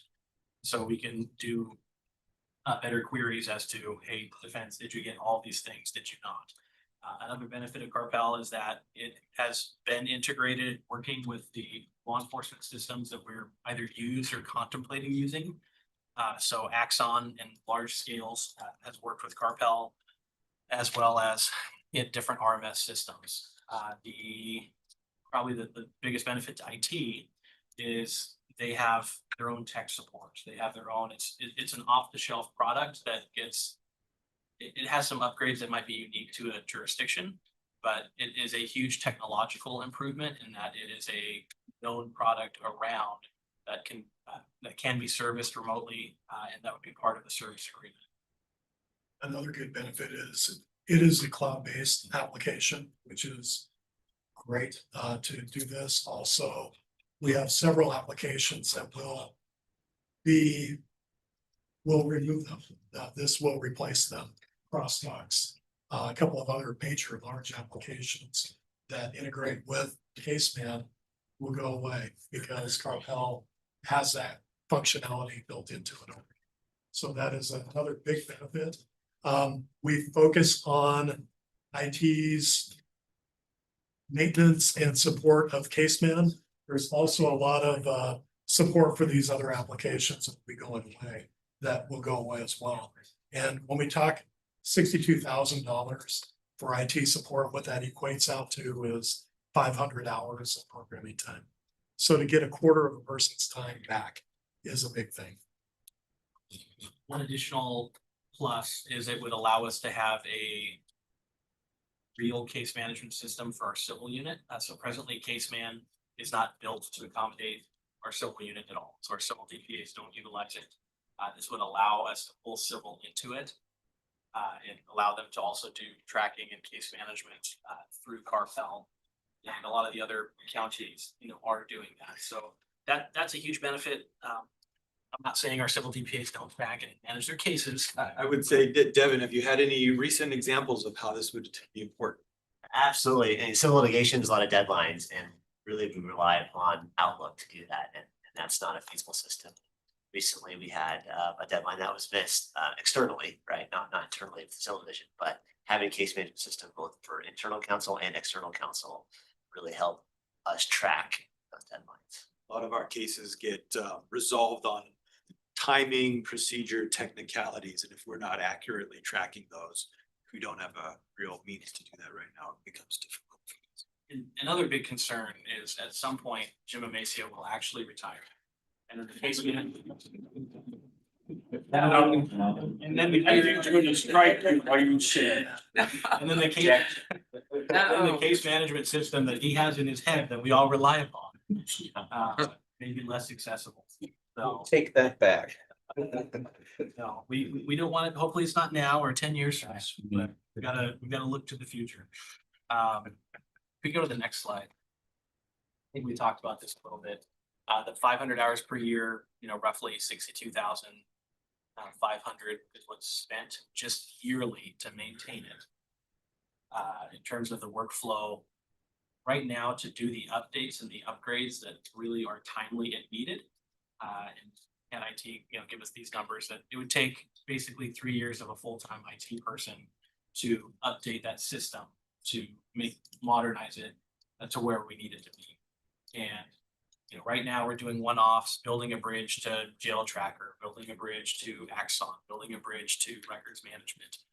And the benefit of Carpel is that as agencies modernize, as the county as a whole modernizes, we'll be able to integrate with those systems quickly, more efficiently, and we're not stealing an IT person to program an old system that we know is already obsolete, but we're just building to it because that's where we are. Next slide, please. As with anything, we can have everything we want, it just costs money. And looking at the cost here, we looked at a number of different case management systems. Right now, we're not paying for a case management system aside from the staff, from IT and from the internal staff that we have maintaining it and using it. So for Carpel, it does come with a cost. It's about $218,000 a year. They have an implementation fee that is about I think $340,000 to implement and liaise with the IT team and get the thing put together. And so in terms of upgrades and cost escalation, speaking with Carpel, their fees are relatively flat. And again, they're trying to sell some product, but we are somewhat hopeful that they're not a company that raises their fees every year. I think Devin can speak to that a little bit more. We talked about it. Obviously, there's been some other recent contracts the county's entered into where the next year is revisited, unfortunately. So we're really trying to be conscious of that, and both looking historically at how the King County contract has developed with prosecutor by Carpel, talking about the negotiation for this contract and maybe a possibility of essentially negotiating kind of a frozen fee for the next couple of years. And I just got word this morning, Carpel is actually the last name of the folks who run the company. So it's a big company, but it's quite connected to management. And They have no anticipated cost increases at this point. The one thing that could increase incrementally is the Microsoft service fees, which Kevin can speak to more, but Microsoft every year has their annual fees and that could impact Carpel. But I don't foresee, and in negotiating the contract, I think we're gonna insulate the county as best as possible, you know, a sudden 5, 10, 20% jump like we've seen in other places. The other thing I would add to what Preston said is that 218 a year is the maximum right now that's being anticipated. Carpel had a great meeting with IT about all these 22 interfaces, and basically each of those interfaces costs money to maintain and implement and integrate. And so what we anticipate, and I'll let Kevin speak to this, is IT realizing all these interfaces or connections aren't necessary, and so that cost will go down the less interfaces Carpel actually has to work on. Yeah, there's a good chance that beyond the two systems we know are going to be replaced or go away with Carpel, introducing Carpel, there could be a few more that we can eliminate. We're working on how we can do that right now. Other points on this, talked about great meeting with Carpel yesterday. What happens occasionally is they're hosted, Carpel is hosted by Microsoft's Azure cloud space. And when there are upgrades to that or cost increases to that, Carpel has to pass those on to their customers. That's only happened once the last 8 years. And I think the increase was 8% one time. So it's a really great plan. What they've shown us is here's what the total will be, no more than this. It could be less. So I like that approach from them as well. And to identify the costs specifically for each of the integrations that we've identified. And we've gone to great lengths to identify all of them. And I believe that maybe 20% of those, maybe 4 of the 20 that we have left after the two systems go away, we can eliminate still. So it should be less than 218. And we were very purposeful in trying to present a maximum number. Our hope is that we get that number, you know, substantially or less. But looking towards the future, again, having an off the product tech that interfaces on a statewide level will bring us into the future for our case management system and also make us more effective in our discovery obligations to defense. It's an encrypted software. We're able to meet all of our CJIS and privacy requirements. And so that reduces risk to the county as a whole as well. If we're dealing with our old system. So I'm gonna, just because we're running far on time. Good job. So did you have? Jeff, Preston, correct me if I'm wrong, but I don't think we're here asking for any additional revenue or budget from the board. I think the proposal is that the prosecutor can pay for the annual fee with what's been allocated to the prosecutor budget already. The initial startup is what we are asking to roll over from unspent funds from the 2025 budget. So we're not here asking for anything additional other than a rollover from 2025 to 2026 and approval to enter into the contract. The prosecutor's office has about a 700,000 spend on staffing. They started leaving positions open throughout the year, preparing for their flat budget, which created an underspend. So with the board's approval, we could earmark the amount needed with a roll forward of this year's budget. I know there was discussion about using the rollover for part of the remodel, correct? There was, and the board kind of already said yes to that. We'd do the remainder. Okay, we're there. We had that internal conversation and for the prosecutor's office, the technology is a higher priority than the Monroe Court. Well, especially with impending retirements in IT. Yeah, so. No one's going anywhere. You also can't leave. Mr. Walker. So the two staff that are on the slide, are those your staff? No. Oh, those are They'll be within our office. those are the folks that are data entering things right now. Correct. Correct. And so you're anticipating that they will be retiring, or what is the attrition plan? We do have some retirements on the horizon, but in terms of our legal secretary positions, that's an area where we have a lot of turnover due to, wages are just not satisfactory for, I guess, long term. So we believe that once implemented, we would be able to eliminate at least 2 of those. And the idea being no terminations, but we would either do it as a retirement or during one of those rollover phases moving forward. So the integrations. Is this system then integrating with the clerk's office, with the courts? Cause I know we had talked about, there's a lot of these systems. And I hesitate to kind of piecemeal these decisions, cause I know their softwares are also out of date, maybe not the clerk, but the courts. So Yeah, that's a do good. we need to be that's a good looking at this question. a little bit more holistically? We I'm have been. concerned. The one thing that happens is getting everybody on board, bringing everyone in and getting them to the point. I applaud the prosecutor for being the first group of all of the groups that are using homegrown justice software to want to really move up. It's got to start somewhere, and that bubble has to be pierced at some point. These guys are doing that, which is great. This, I think, there'll be a cascading effect of people wanting to jump onto this. If we, at the most, if we could do anything else with Carpel, it would be with the public defender. There's not many public defenders in the state of Washington that use Carpel. So there's a lot of other products public defender is currently looking at that would meet their needs actually better than Carpel, that integrate with Carpel.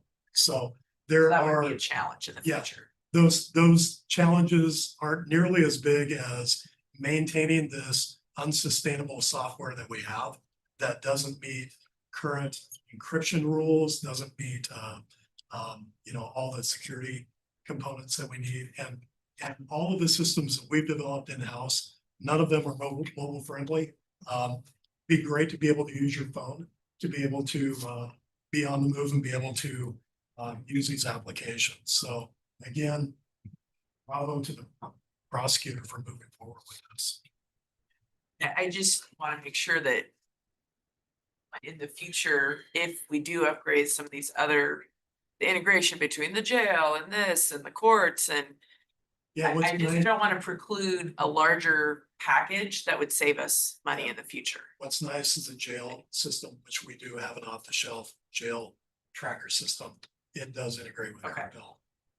So those are really important questions to ask, and there are things that we've. So we had discussed maybe Looked at. bringing someone in to look at all these systems, because we have so many of these homegrowns.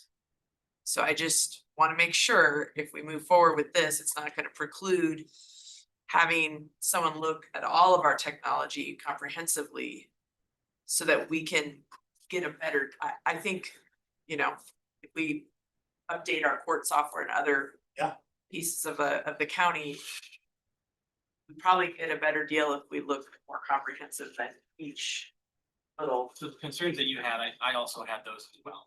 Oh, yeah, I did as well. These are very important things. We've talked about these quite a bit. I know I've talked with a couple of the judges too.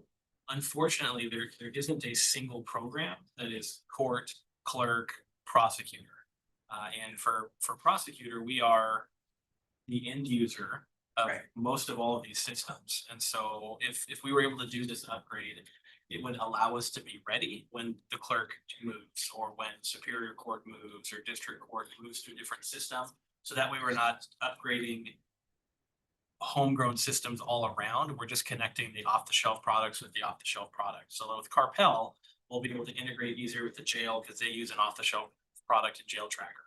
Be able to integrate easier with the sheriff, with SPD, all those other systems. So they would be able to, I guess, upgrade kind of to our level of technology in a way. So it won't be an impediment, because that was a concern that we had.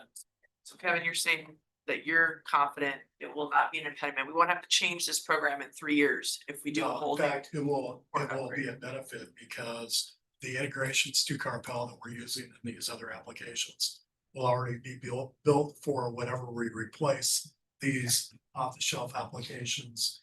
Those integrations to Carpel we'll know what that data needs to look like already. It should be easier. The need to holistically look at these other applications and replacing them is still very valid.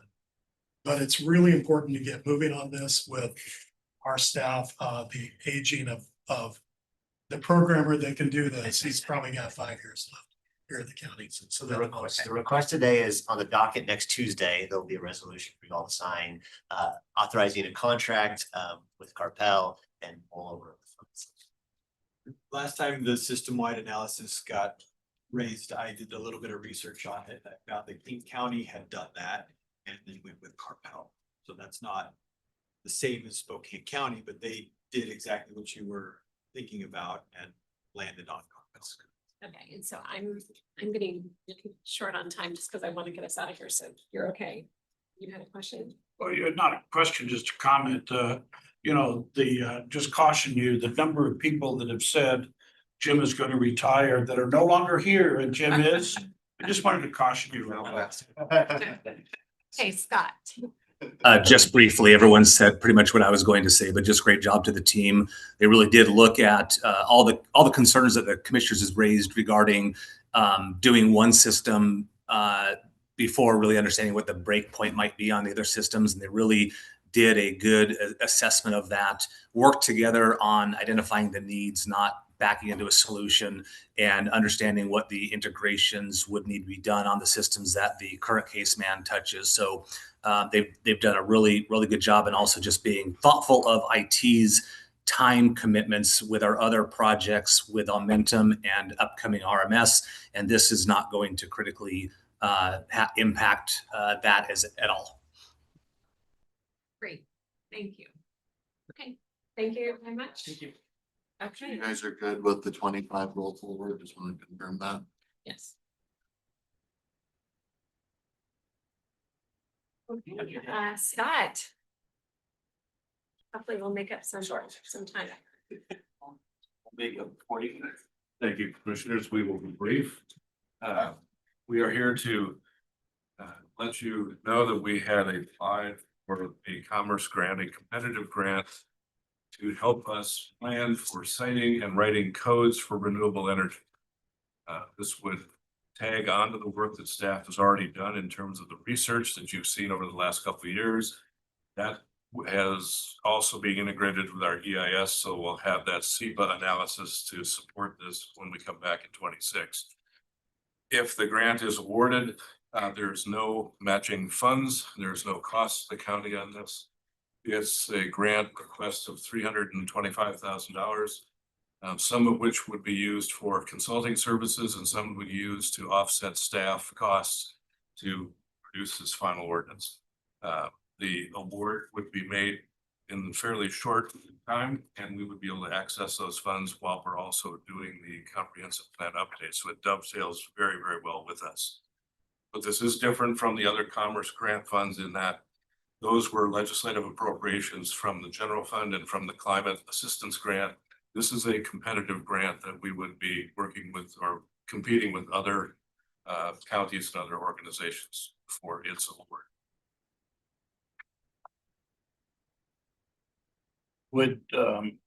Does the grant favor any specific type of renewable energy, or is it broad enough to include all systems? What I'm thinking about specifically is the hydrogen. No, there is no bias, if you will, toward renewable, whether it's wind or solar or hydrogen or nuclear for that matter. It is designed for places to better understand how to site these facilities and how to write code to implement. So I think it would give us quite a lot of flexibility. Thank you. And if the board is generally the consensus is to go forward with that, the CEO would be able to sign off on the contract documents with Commerce. Would it be awarded to us? Sounds like a good thing to get some grant money into the department. How do you feel like you're staffing resources? Cause I know we're really busy with the comp plan update next year. Well, the award amount gives us a chance to focus, one of our, the staff planner that's been working on the renewables now, you know, in that fashion with more of his time being accounted for into the grant funds. And then sufficient funds to find if we need outside professional development assistance through a consulting firm that might have experience to do it. So it helps us manage our time better to add this product, so to speak, to the comprehensive plan. So It's good would time. we be integrating it into one of the chapters in the, Yes. some of the information? Okay, Yes. so internal and external contract. The contract, you know, and the application we put together identified a series of deliverables that would satisfy the contract. We wrote those to be compatible with the deliverables in the comprehensive plan. Thank you. Thank you very much. Okay. Louis. Good morning. Hi.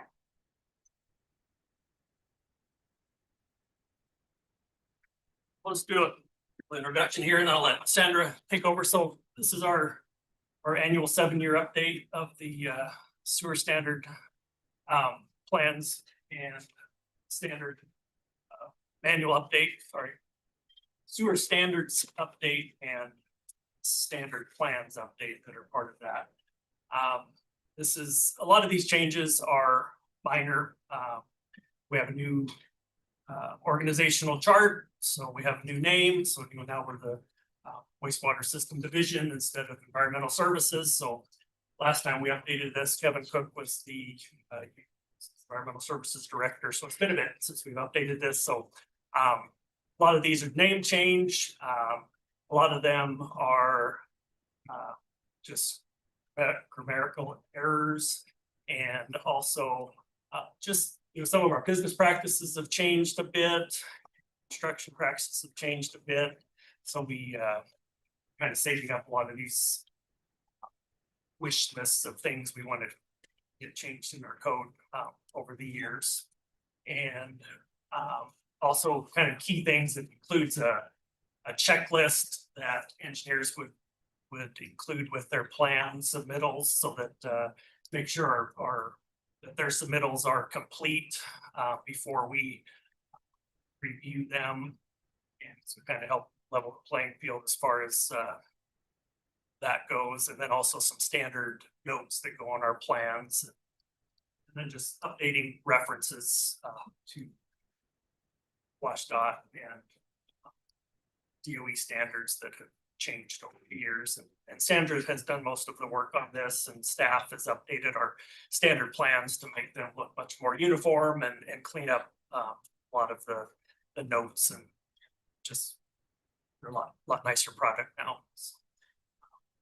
So next slide, let Sandra take over. Thank you. Commissioner French has a question.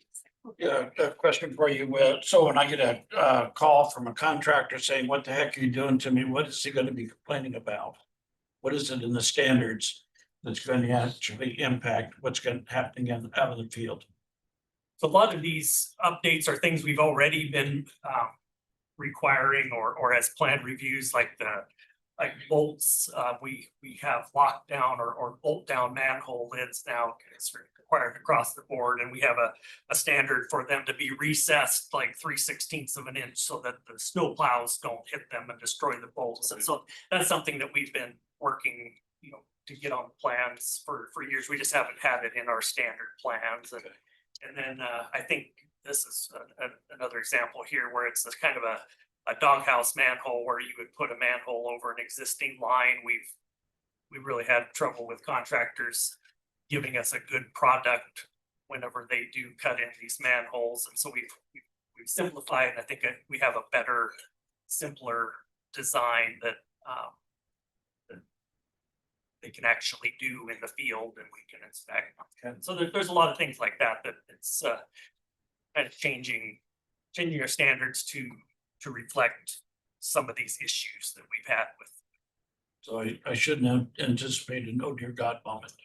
No, these are pretty minor. Yeah, I'd say a lot of it is changing the name and just making our standards more accurate. You know, there were some notes that, didn't really make sense anymore, so they're better.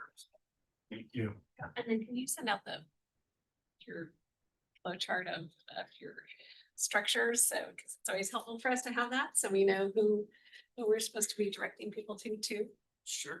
So if you're updating here, yeah, it'd be great to see that. But I didn't see it in the. Okay. So I was just gonna kind of point out a few of the changes that we made, the slide that you're looking at, as Louis said, this is one of our doghouse manhole details. For contractors that are installing these, it consists of 4 pages. And it kind of walks them through. So this page here that you're seeing shows kind of the overall structure. And then the next pages kind of walk them through. This is what you do first. This is what you do second.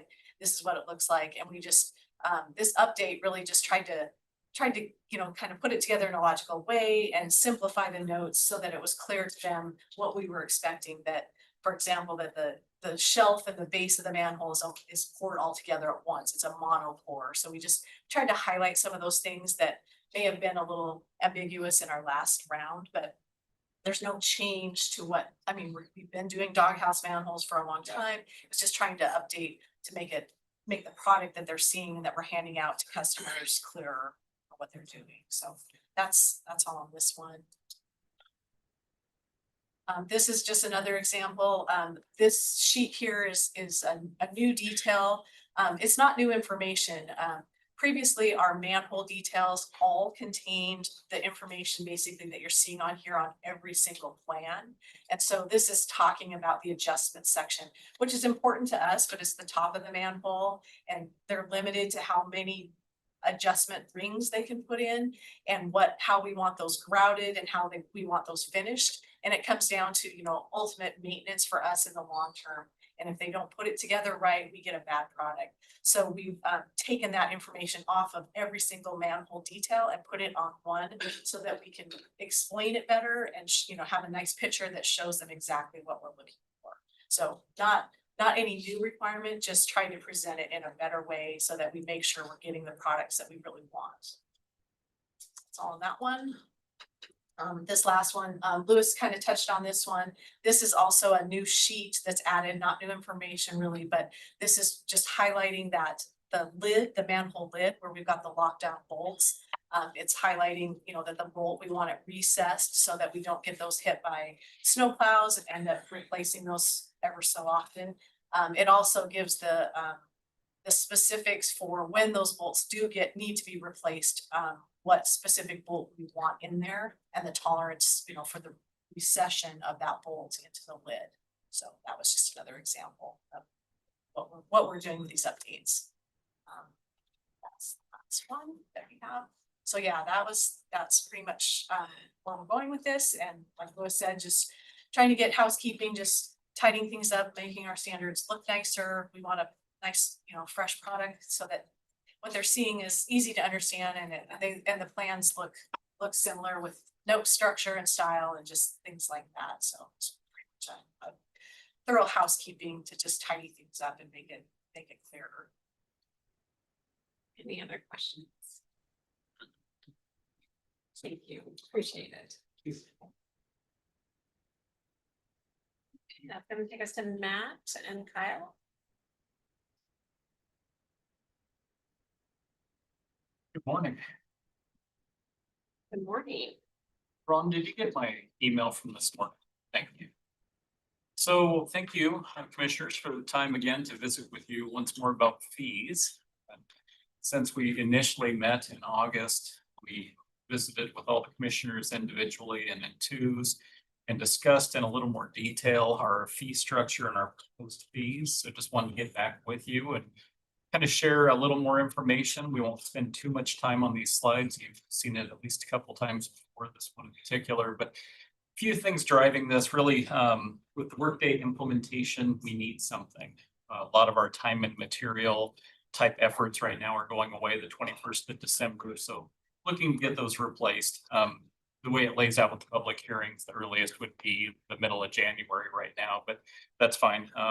There's not a lot of development activity. It's kind of a good time to have this little gap, get organized hopefully come back with some fee structures. You can see here, currently, next slide, please. Thanks, Ron.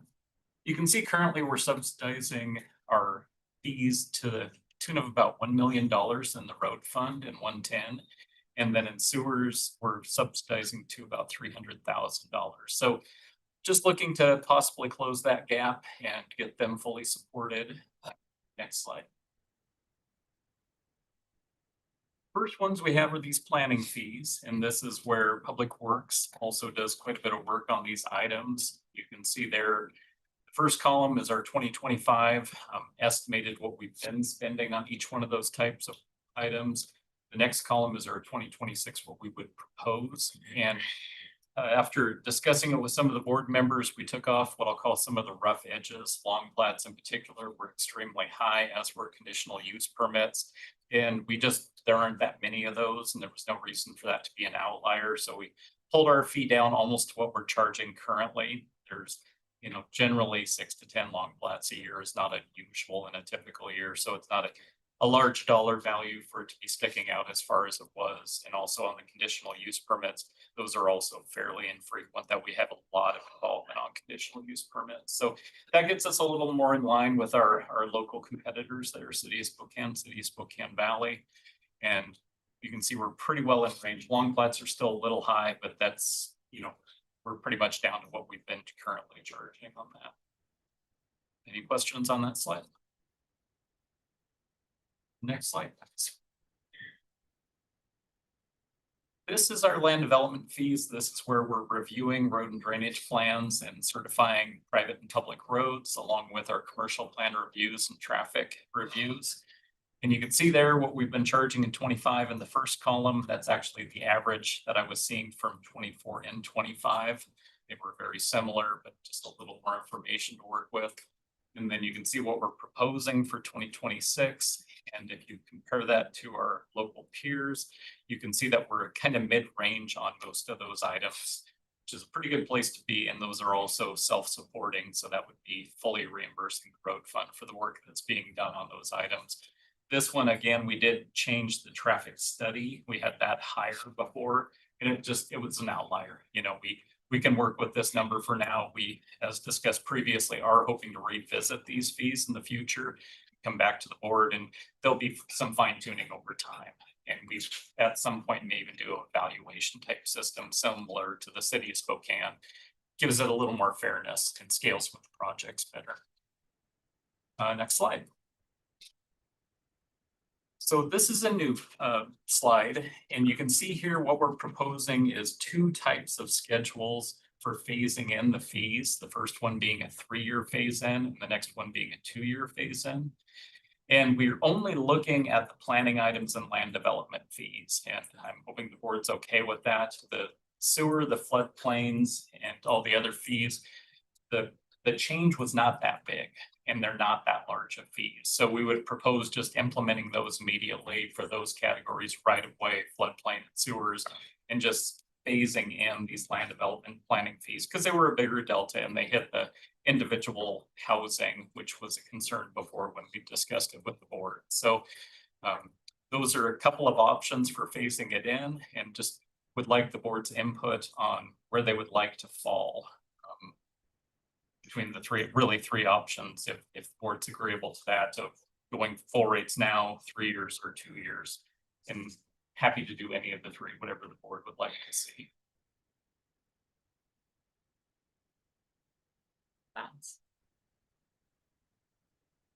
I would support the 3-year phase in.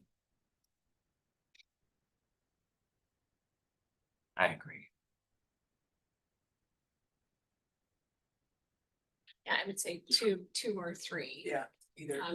So what I don't want to see is I get comments all the time from people that their road dollars are not going to roads. I hate to show that we're subsidizing the roads, but we're subsidizing the developer fees and not taking care of as much roads. So I'd almost be willing to look at a 2-year phase in, just because that's my concern. Is I get a lot of complaints from people that they don't see their road dollars being used. I like the 3-year phase in because it just kind of allows for that ramp up over time. But I think communication is important, right? I would assume that would be described as such, so that the second year, they're not like, hey, wait, you already increased, so to just emphasizing communication. Yeah, favorite 3-year as well. And we did talk, and I don't know whether you had a chance to look at this or not, but if some of these fees could be at C of O instead of at initial permitting, that would also help, especially if it's for affordable housing or, low income housing, just helps try and lower that ultimate cost. Yeah, some of our bigger fees do lend themselves to that, primarily our certification of the roadways. Right. That can be done at time of permit issuance. And that would give them quite a bit more leeway. I mean, that usually lags a year and a half to the actual initial plan submittal, so that would be helpful. Yeah. Happy to look. Mr. Mon. So if we did do the 3-year, what's the plan to keep up with the cost? What's the continuous review, and so we don't have to do this where we're playing catch up? Yeah, I mean, we'll look at the numbers every year at the staff level and happy to bring that information back to the board. But if we take a 3-year implementation, my recommendation would visit them again after 2 years and look at the 3rd year, but we wouldn't change them until this was all the way implemented. So we wouldn't be back with new fees in my mind until 2029 if we did a 3-year implementation. Just you end up changing horses. And if we tell them this is the message, here's our rates for the next 3 years, I would want to stick with that, or that would be my recommendation to the board. And again, we're so far behind. I mean, when you wait 10, 15 years to revisit fees, you're making up so much ground that really, I think it's perfectly acceptable. We're going to be mostly covered with this. And then again, after 3 years, we can revisit it with the board, share back what we're seeing. And again, a lot of it is just going to be variable based on the amount of actual development we're seeing. So there's another wild card that plays into how much we're recovering, and that just has to play itself out over time. You have a pretty strong look back data set of that and what our spend is, and true up things up, down as we see those things balance out over a 3-year development. Yeah, I wasn't suggesting, once you communicate, this is 3-year implementation, I would change that. I just was wondering, moving forward after that, how do we stay, more on track with but what you're saying is you'll have those 3 years of data and you can kind of average out across those 3 years. Yeah, and we may look at changing methodologies at that point too, or altering. Doing about the charging more on the value of the project. We can certainly bring you information on that one, have that kind of implementation of the data set. It looks like most of the commissioners want to go to 3 years, so that would be. Thank you. Quick question, following up on your idea about having some of them be applied later for like affordable housing. Would that require a code change, or what would it take to do something like that? We can talk to Jasper. I think it's actually implementation. We have latitude. I don't believe it's defined in the code when you collect fees. You have latitude at the staff level to change that. And I think it makes perfect sense, pushing the fees. We have occupancy, to Commissioner French's point. So you always have the ability to take your fees at the end of the day. In the final plat, same thing on platting action. Prior to final plat, all fees are due. And immediately after final platting is when they sell their lots. So it times out well for the development community. Be interesting to formalize that somehow, or have it be a policy for those types of developments. Would appreciate more information on that. Interesting idea. And I don't know that it, from a staff implementation standpoint, if it matters what the project type is, if it's good to do at the end, it can be that way for any project, as opposed to having 2 practices in place based on the nature of the project. But that's certainly what we're doing. Yeah, I think where Commissioner Jordan is going, I support this. I mean, if we're going to do this, do it in a formal way so that we have something that we can market, we can notice to the developers, the contractors, media story, you know, just one more element that the county is investing in to try and achieve affordable housing. Yeah. It's an opportunity to celebrate. I like those. 'Tis the season. Don't know if you wanna see the other fees we've talked about, we've seen the floodplain fees, the utility permits, but those slides are behind us if you wanna. Breeze through them real quick. Yeah, none of the other fees have been changed at all. The floodplain sewer and the right of way permits are the same from the previous times.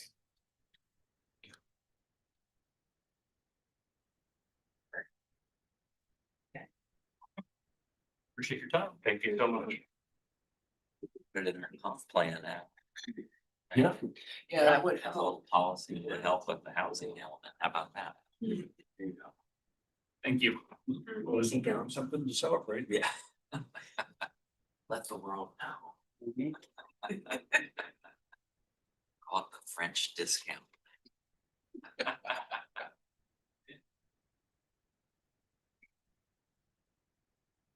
Hey, Gil, we're behind on time, so we're trying to.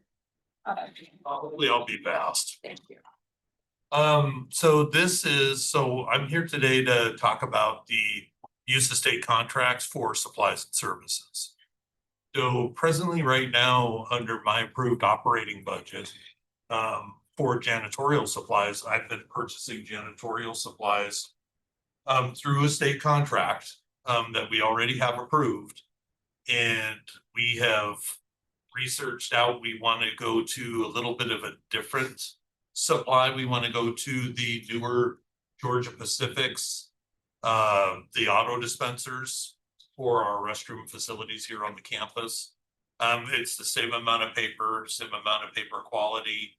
But by installing these and then doing it that way, it'll actually probably show us about a 20% savings over the course of a calendar year. So since it is in my budget, we have been mandated by our purchasing department that over the course of a year, if my accumulated purchases hit over $50,000 over the course of an entire year, that those require a presentation to the BOCC. So there isn't a formal policy for this. It's just something that's recently come up. I would call it an unintended consequence of the recent procurement 50,000 level. If the board was interested in just giving a head nod to purchasing, they could show the tape if it ever came up that on like Gil, when it comes to his normal plumbing over the course of the year, purchasing of soap and toilet paper for dispensers, if they hit that 50,000, there's not indemnification issues, but per what the board reorchestrated with contracts, it does trigger at 50,000.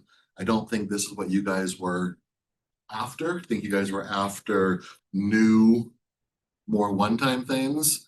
But if you guys just kind of give the thumbs up, that in Gil's case, when it says normal operations is within his budget, and you're good with it, then the purchasing department will be comfortable signing off on it.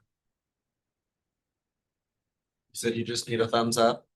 And Jeff, it's not just Gil. So even parking, like ordering signage, we're re-signing all of our lots, right? So we're approaching that. So I guess we had kind of the same question in the future. Are we gonna have to come every time with, if it's in our budget and it's normal operating? Do we need to come? Because purchasing had the same response to us, right? So it might be difficult for those of us that have larger operational budgets to have to come in every time, but we can, but it is an issue for. Also fills your calendar with things I'm not sure is your top priority. So let's. I guess if we're gonna start talking about every department, I think we do need to have a bigger discussion on it. It's not just, it's, I don't want to one-off. I'd rather have us have a full discussion on it to make sure that I don't think any of us want everyone coming for, just. Routine. Yeah, routine, but I think we need to have a policy then that defines that. I think my biggest concern was if you do an accumulated threshold limit, you do it across the course of the year. I may be in a situation where, I need to go out and get a Copeland compressor for an HVAC unit and the building has no cooling in the dead of summer. But that's gonna take me over my accumulated 50,000 threshold limit.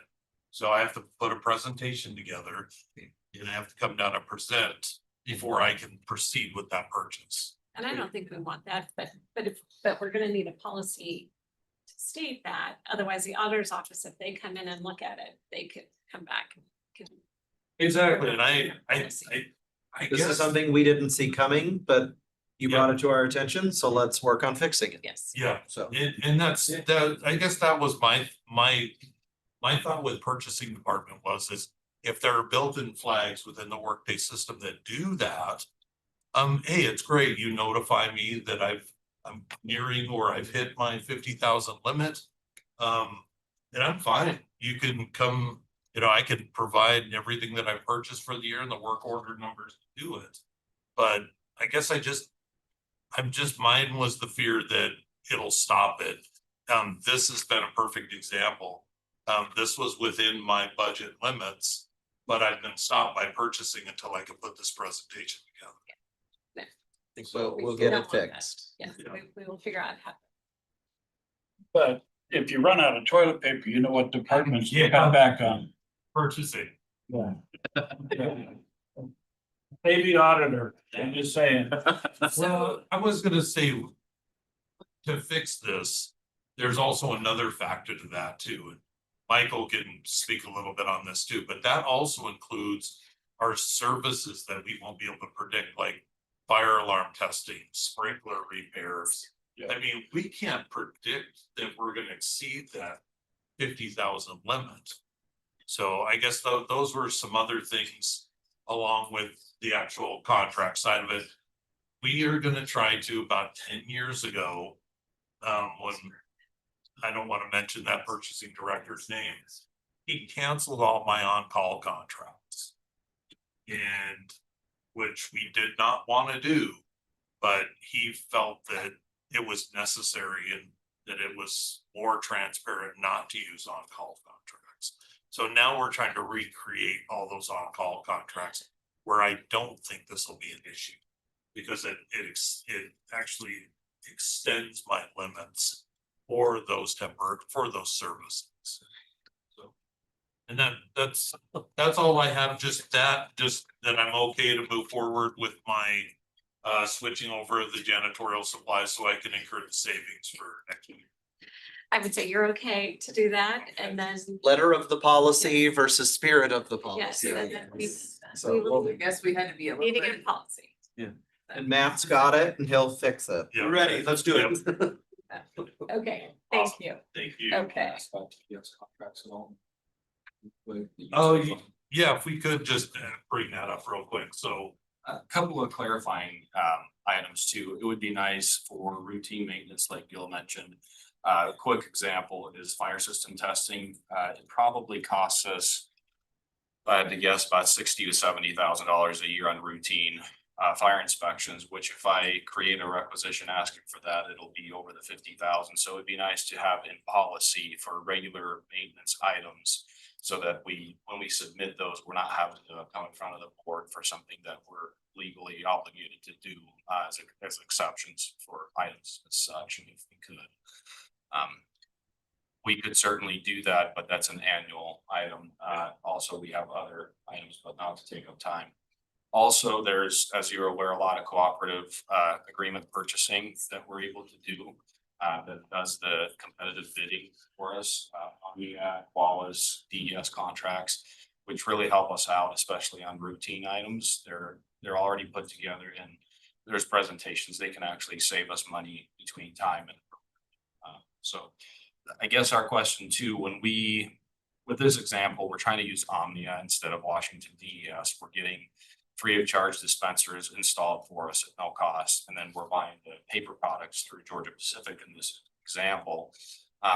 There's no upfront cost, but there will be an accumulative cost as we buy products. I guess in the policy, do we need to come in front of the board to ask for permission to take advantage of Omnia? Even though the county collectively agreed to the master contract? Do we need to take it to that step to ask the board to use that specific contract, or do we just reference it, have legal look at it, and proceed? I think that's trying to figure out what that policy looks like and how to make it work. So that would be, yeah, working with Scott. I'm gonna task Scott and legal, your legal. Happy to work with you guys. To kind of figure out how to make the policy work. Yeah. You know, that in a manner that needs to, Yeah, you know, for the routine things, we just, yeah. Jim Amacio is already working on this for us, and we have a meeting this summer, I think tomorrow. Okay. Yep, Great. awesome. Thank you. Hey, Ashley. Okay, so the first item I believe that is on the agenda for me is the 2026 COLA for certain non-represented employees. So just very quickly, as a reminder, what was budgeted for 2026 in everybody's budgets was a 3%. Our bargaining units have received the non-interest ARBs anywhere between a 2.5 and a 3%. So my recommendation and budget's recommendation is that the board adopts formally the 3% through a resolution like we do every year next week. Any questions for me?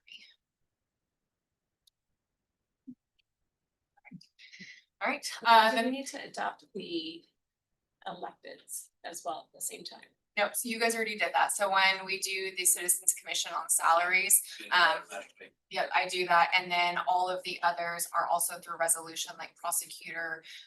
They already have their own separate resolutions. Okay. Can you remind me how long has it been since the non-represented had like a market study? Absolutely. Yeah, so the last data that we had was 2020, so it's been about 5 years since we've done a market study for non-reps. We are definitely due. All of our bargaining units have had at least 2 now, so the non-reps are due for one for sure. Is that factoring into your recommendation? Yeah, the 3% still keeps us significantly behind.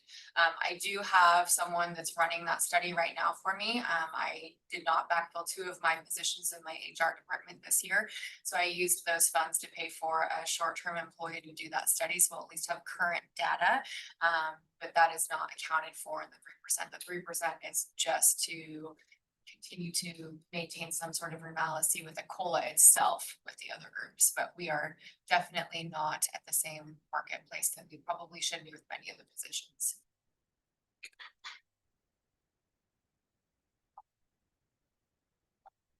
All right, so the next item, so Ron, there should be a presentation that goes with this one.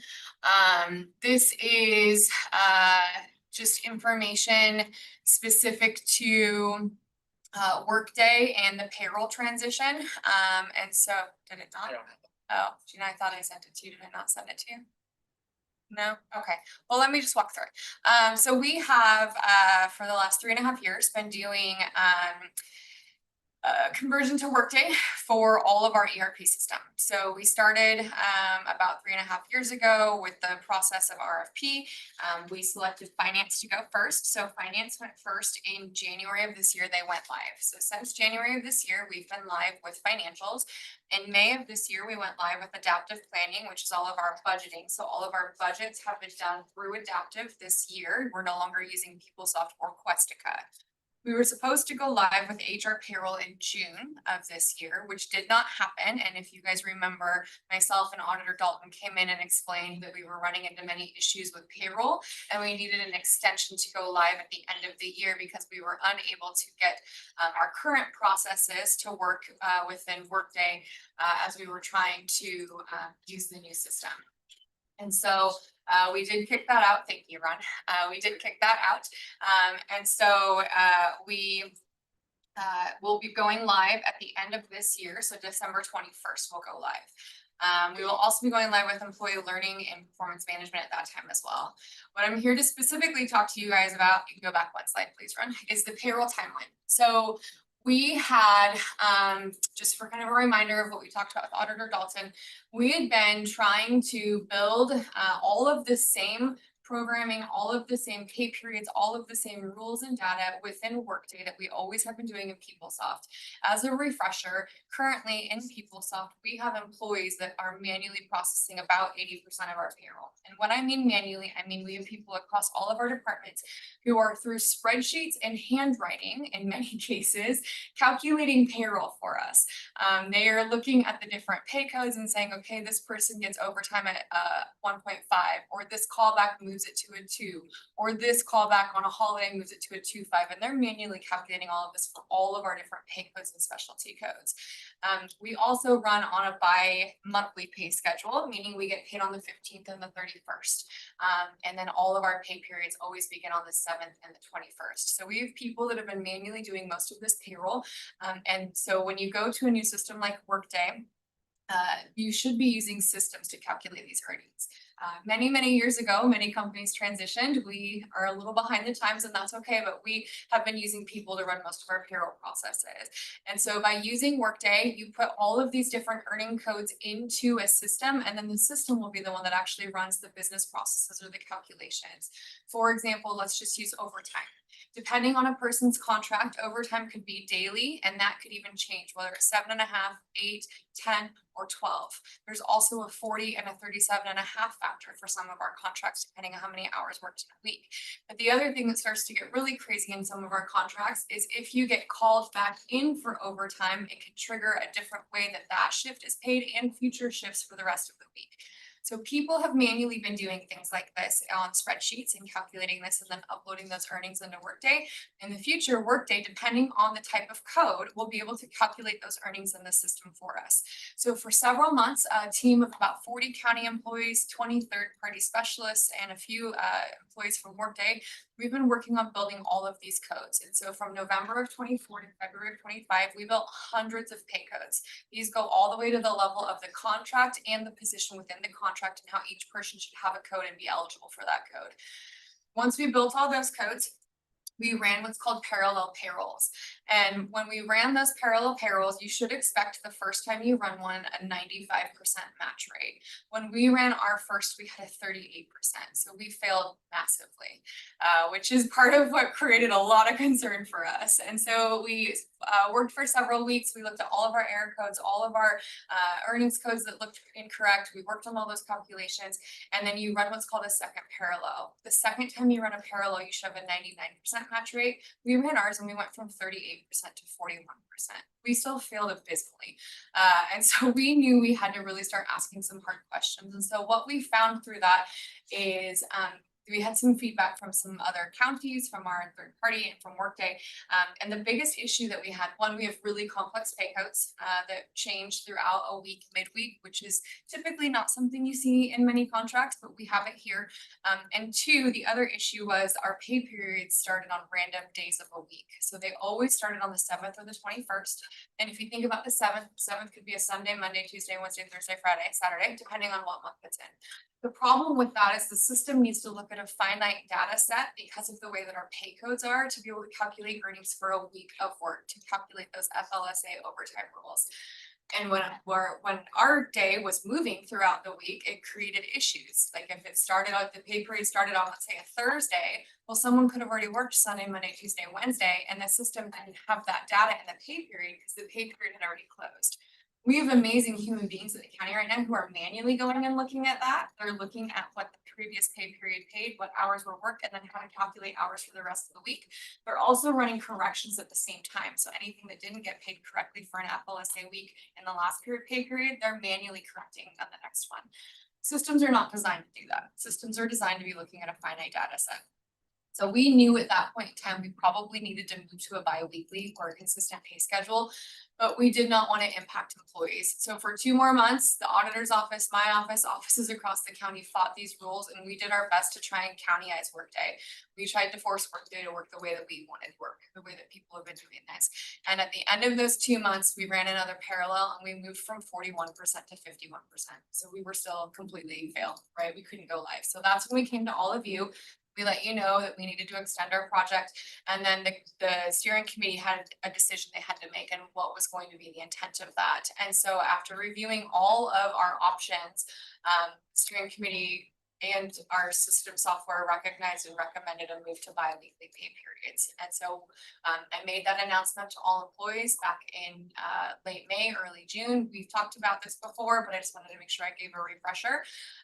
And so we have been rebuilding the system since early June to go live with a bi-weekly pay schedule starting at the end of this year. And so I've done this presentation for pretty much all of our county employees now that departments allowed me to come in. I talked to about 1,700 employees across the county. They've all been made aware of this. But the one thing that we had committed to was trying to figure out if we could offer any sort of transition impact for employees. Moving from bi-monthly to bi-weekly means our employees are going from 24 checks in a year to 26 checks in a year. And what that means is it's a little bit less on each check, but I get 2 extra checks next year, right? But that little bit less on each check can be very impactful for people's households. And so what we are proposing and what I am recommending, and it's also what we have 4 MOUs now in place that have been signed with our bargaining units. So 1553, 492J, 492SO, and mental health have all as of last week signed an MOU that I would recommend we also give our non-reps the same access to. What my recommendation is, it's similar to what we did when we went to the lag pay system, where we allow employees to use portions of their leave balance. And Ron, if you could go to the last slide for me, I'll just jump ahead. But what that is allowing, keep going. One more, and then one more.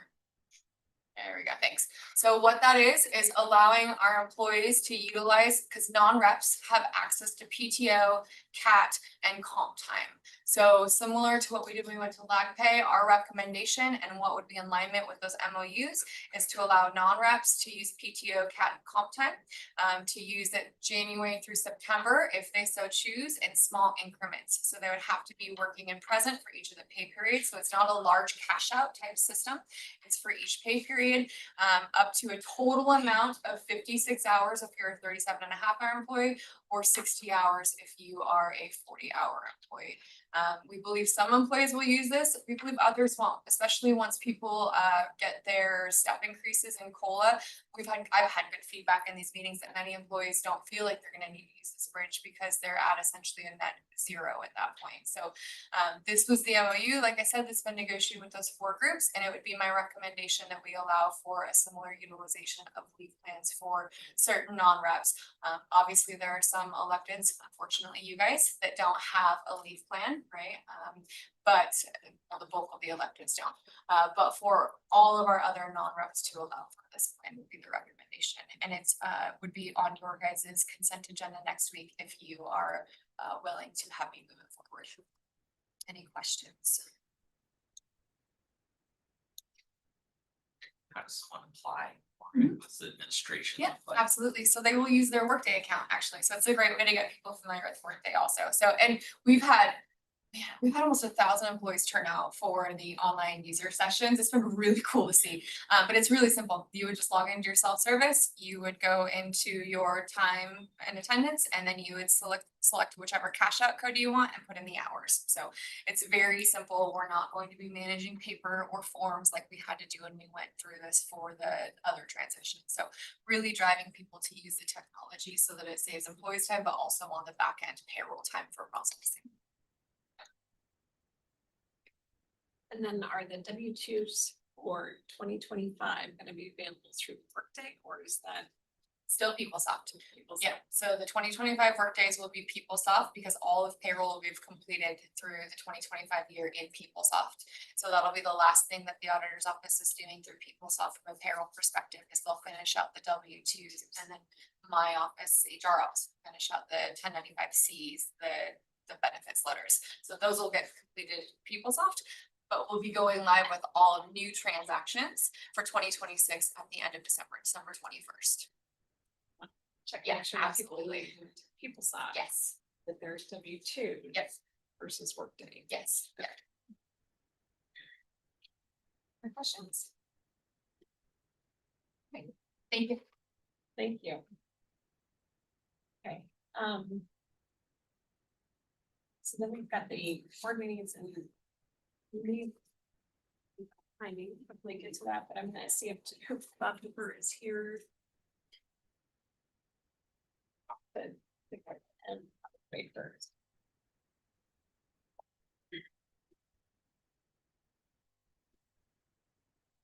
We want to give them a thumbs up on the Skrills agenda while we're waiting for Dawn to come in. Okay, perfect. I'm gonna check that one off. Bond sale update, I forgot my folder that had the actual interest rate amount, which I can get you guys this afternoon. But it was a really good bond sale. Everything went well. We sold everything. In the past, Barclays has bought some of our bonds because everything hadn't sold during the time period. Everything sold, but in a manner that was not, kind of in a slow manner, so which was the best way that, at Scott Bauer that we could expect. Got a good interest rate. Our interest rate is lower now than the ones when we sold the 22 small arms range and the airport bond. So it's 3 something, so It's like a three, just shy of 3.8, I think. yeah, 3.79 and change. yes, thank you. Maybe 3.78, rounding up to 3.9, but it's right in that. Yeah. range. So we're really happy with it. It was a good sale. So, yeah. And Scott Bauer did a great job, as the municipal advisor, advising me and helping us make good decisions. So it was good. Thanks for. Good job. Yeah, so I got a good rate. You kept saying, get a good rate. Get a good rate. Good job. And we did talk about the timing too, of, doing it when we did it versus doing it, if we had done it earlier in November, and the markets were a little less stable in November, so this was like really a good time to do it. You can't predict all of that. So yeah, so we're very happy with that. So excellent. They're not ready, then it's ready for Commissioner French.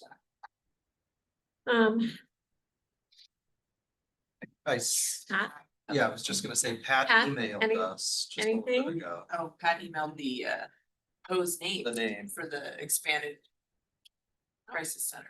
Which I think is great. I've not seen. Here he comes walking in.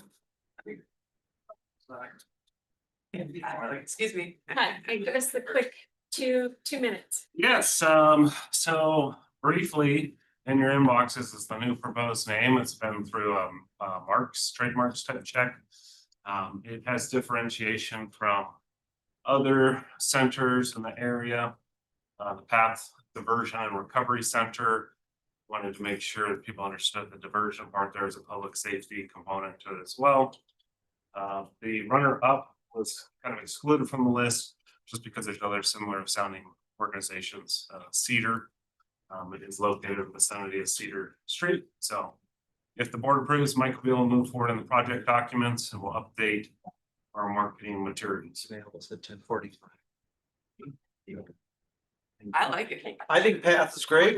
It's your path to recovery. Yes, I think it's Take that path. easy to. It's great. There's so many different play on words you can use with path. I think that's great. Short name will be the Path Center, or Spokane County's Path Center. So. Very much. Real quick, just wanted to let everybody know there is a campus path, which I think I've said before through the Kalispell tribe locally, but I think Path Center is different. I would assume that's not technically a problem. I think the name's great. Oh, is that the name of the Kalispell's behavioral health Yeah. clinic? Campus. The second item I had was a press release. You presented on that one yet?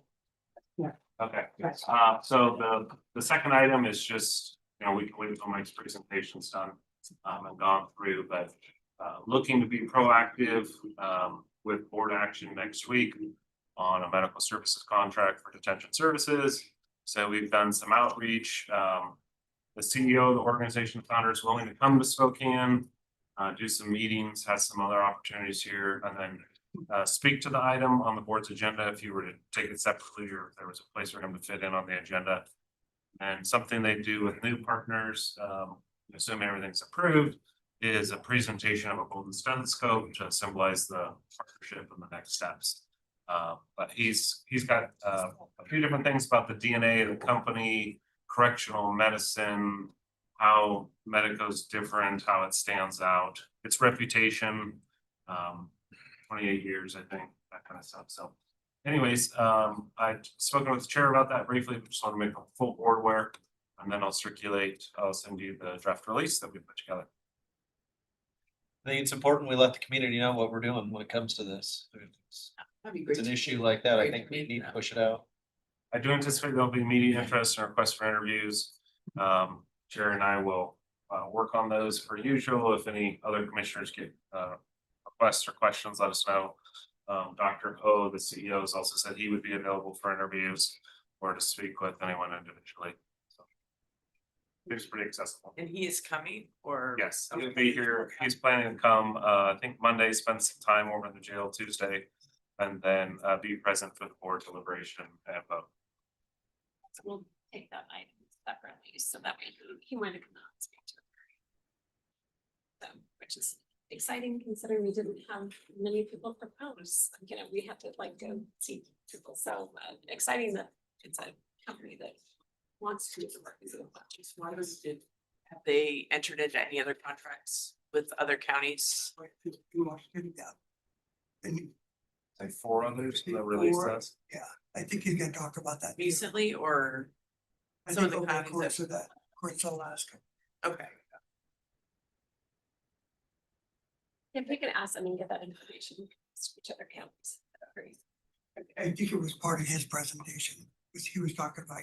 Well, I just knew that there was we know Pierce County, there were some other counties that were in the middle of. Yeah, we'll get it. I mentioned that in the draft release too. He said they're very excited to come to Spokane. They like the understand what they're coming into. It's already had some conversations informally with providers there. Desire to retain, the existing and staff, and then very eager to get recruitment going and transition going, assuming everything gets approved. Stealing Mike's thunder. No, you're not, you're doing fine.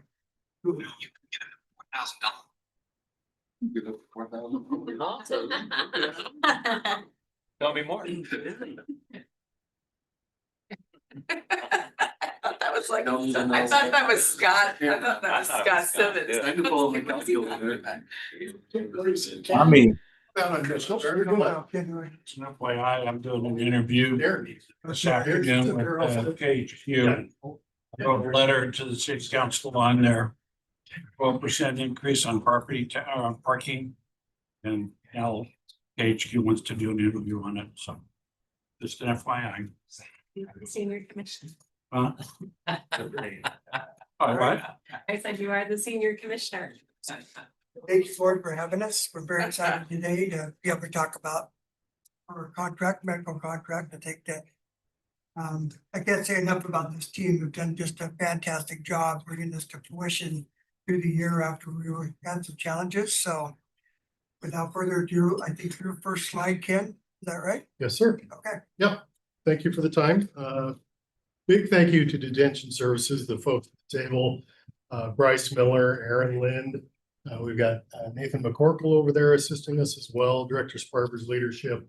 Eric Green is over in the corner there helping us with the 1115 effort, and Victor Lemer is not here, but a big assist as well. So we got a lot done in a short period of time. I'm happy to say, since we were here in September, asking for your okay to move forward with contract negotiations. We've accomplished our goal. We're back here in front of you in mid-December, seeking your approval to execute a contract. Darren's going to take you through some of the details of it, relative to the service offering and the staffing. So Darren, if you want to take it from there. Yeah. So as you see up on the slide there, on the left side, we've got some of our core services that have been, we've been providing since back in the days when it was in-house and then with NavCare. Not a lot has changed on that front. A little bit on the pharmaceutical front that we're going to, instead of an in-house pharmacy, it's going to be a contracted pharmacy. Pros and cons in that, but a little more efficient in the way they deliver medications on that, being blister packs, less med errors, things like that. Case management, discharge planning. We're getting a little more into that on the medical front, as well as the mental health side, which we've always had a mental health component of it, but medical, they're going to expand on that. late decision on this, because it ties a lot into 1115. It's a requirement of that we're gonna kind of phase that in because we already provide an element of that, again, on the mental health front, and then our providers do some discharge planning, especially when it comes to medication when they're released from custody. We continue to make sure that we're getting the deliverables here with quality assurances and performance measures. Medico kind of has that built into their processes. We also contract with NCCHC, the National Commission on Correctional Healthcare resources that provide some auditing services for us, as well as some technical assistance when we develop the RFP. So we've got a third party that also makes sure we're meeting those standards of NCCHC. We're gonna continue with telehealth, telemedicine option there. That is a supplement to what we provide on site. The opioid and alcohol withdrawal protocols, which is a very important thing now when people are coming in and making sure we get early intervention with that. And then we're gonna get a new electronic medical record system, Core EMR, along with Medico, part of this package. That is an industry standard. A lot of correctional facilities use this. Some of the phased service parts of it are going to be MAP program, medication assisted treatment expansion. We do that in coordination with Spokane Regional Health today, but we're looking on expanding our offerings under that and doing a lot more services in-house. And it's a requirement under 1115. So I'm gonna just ask, so are they doing that, or is it gonna be still through the health district? Right now, I envision it being a hybrid of the two because there's 3 primary medications for MAT, and Spokane Regional Health does the methadone part of it, which there's a lot of government restrictions on bringing that in-house. They've already gone through all those hurdles for us, so I see having that partnership going forward. I think they would love, and we would too, if we could get some of those licenses in place where we could offer it in-house and it'd be a little more efficient. But that's down the road a little bit. So we just want to be making sure we're able to offer those 3 major parts of that. I kind So just to follow up, so doing like the other treatments. Yeah, buprenorphine and naltrexone. Okay. Are the 2 other parts of that. Continue with that methadone with Spokane Regional Health. And in talks with them, they're happy to do that with whoever. They do it today and they want to continue with our next partner. Kind of hit on the Core EMR, and then phased approach of that medical record will be an integration with our current offender management system, where it'll share alerts across each one. Right now, it's bifurcated and each system kind of stands alone there. So it'll be nice to have those transfer across without a manual entry. I think what I, like to highlight at this part of it, a lot of it, like I said, is our kind of our core services that we offer in contracting our medical out.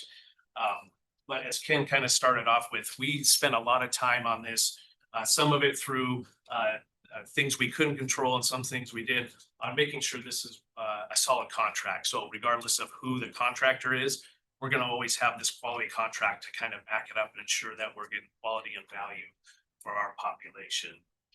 And there's several mechanisms in place with that. Like I said, some of it's built in not only with Medico's processes, but the electronic health record system also has that built into it. And then also using NCCHC resources to make sure that they're also auditing the product that comes from these services. Next slide. On this page, it's kind of a lot of information here, but we just wanted to highlight this was the staffing matrix that we negotiated with Medico, and it's pretty much what we had supplied as part of our RFP. They did expand on a few things here at our request. One is going to be weekend coverage by our providers, our medical doctors, our nurse practitioners, our PAs, so we'll have some coverage 7 days a week out of this. And then as you see the highlighted blue area, those are positions that we've attributed to being able to provide the 1115 waiver. So we're gonna phase that in July of 2026. These are positions that we've kind of looked at as what we may need to roll it out fully to all our population. We don't know what that looks like, so we'll probably ease into that and start on a smaller scale to see what the requirements are or the need and workload is. Because, you know, medical looked at this and they kind of took a little bit of a guess of like, here's the worst case scenario, and we think this is to provide to everybody, this is what we'll need. So we could see that scale up, or maybe even scale up a little bit depending on how many people will take advantage or are eligible for the program. Grant funding. Those are grant positions. Yeah. Before we move on to the next slide, any questions on that? Okay. Slide. So you're looking at a breakdown of the pricing. We did want to provide a EverHealth pricing comparison. You'll see that off to the right side in the green. And I'll start over on the right side. So the original EverHealth contracted pricing, which, you know, we struck a contract with them in January of 25. For this year amounted to about 14.78. And you can see that went up to about 17.3 after 3 years. We were informed, obviously, by EverHealth that they wanted to bump that second year by 35%. I think that came in about the May timeframe, just prior to them issuing termination notice. So we wanted to provide you with that higher cost amount. You could see we would have jumped from 16.77 to 22.63, so significant increase. The following year would have held to the 3% increase, so gone to 23. Put that in comparison to the base services you'll see there in the blue. Base contract right now for year one, which would be February of 26 through January of 27. We're going to be landing at about 15.05 million. Again, put that in comparison with the EverHealth original contract, 16.77. It looks pretty good. You'll also see that we've got the 1115 waiver grant funded dollars broken out separately in the middle. First year, again, we're not going to implement or kick off, I should say, the effort until July. So you get about a half a year's cost there at 0.74 million. So total contract 15.79 million. You can see the additional years. It's a 3% annual escalator for the first 4 years of the contract. Should we decide to extend, we have the option to extend it annually up to 8 years. Again, those are locked in at 3%. And I will add the 1115 waiver dollars that you see in the middle there. Technically, that program, that state grant ends in the middle of 28. We're assuming the state would extend that if there's some successes there. If not, you know, it would be the board's discretion to potentially backfill and fund those dollars if the state's not providing them. But we did provide the costs in there just in case. So pretty happy with the numbers presented by Medico. Again, as Darren pointed out, have a very solid contract. The beauty of this is that Medico was able to work with us, and thank you, Eric, for your assistance on the 1115 waiver effort. They have experience in California. They have experience implementing this in Washington State to a small degree. They've got a consultant on staff on their side that knows this. So we were able to formulate a really strong 1115 waiver plan, which we're going to start implementing against here real soon in January, assuming we sign the contract, preparing for that July timeframe. But this isn't something we had with EverHealth, the 1115 waiver. They were very squishy on it. You know, I'll give them credit. It was a year ago that we were discussing this, and the state was still, I don't want to say waffling, but the details were very limited from the state. That's changed a little bit between then and now, but you know, I feel like we're in a good position to put something out for the 1115 waiver this summer. And Medico is on board, ready to help us staff that, support that. So questions on the price? Can you just refresh my knowledge on the waiver? The grants come from the state to implement it? Is it coming through like the state's Medicaid funds? Correct. And then I feel just Darren knows more than I do, but really to get people enrolled within 24 hours, getting everybody enrolled within Medicaid and be able to, the idea. There's a block grant to fund the implementation of the program. And then the backside of that is what happened before was when someone was incarcerated, their Medicaid coverage was suspended. Right, yeah. So this allows them to have a code that allows them a limited set of Medicaid benefits that we can bill against. So there's a billing component to this too, where we'll be able to bill Medicaid for certain services associated with the program to get some revenue back. So will the block grant go on forever It or? expires June 30th, 2028. Okay, so then on this slide, you'd have to, it's only grant funded for the first 2 years then. Right.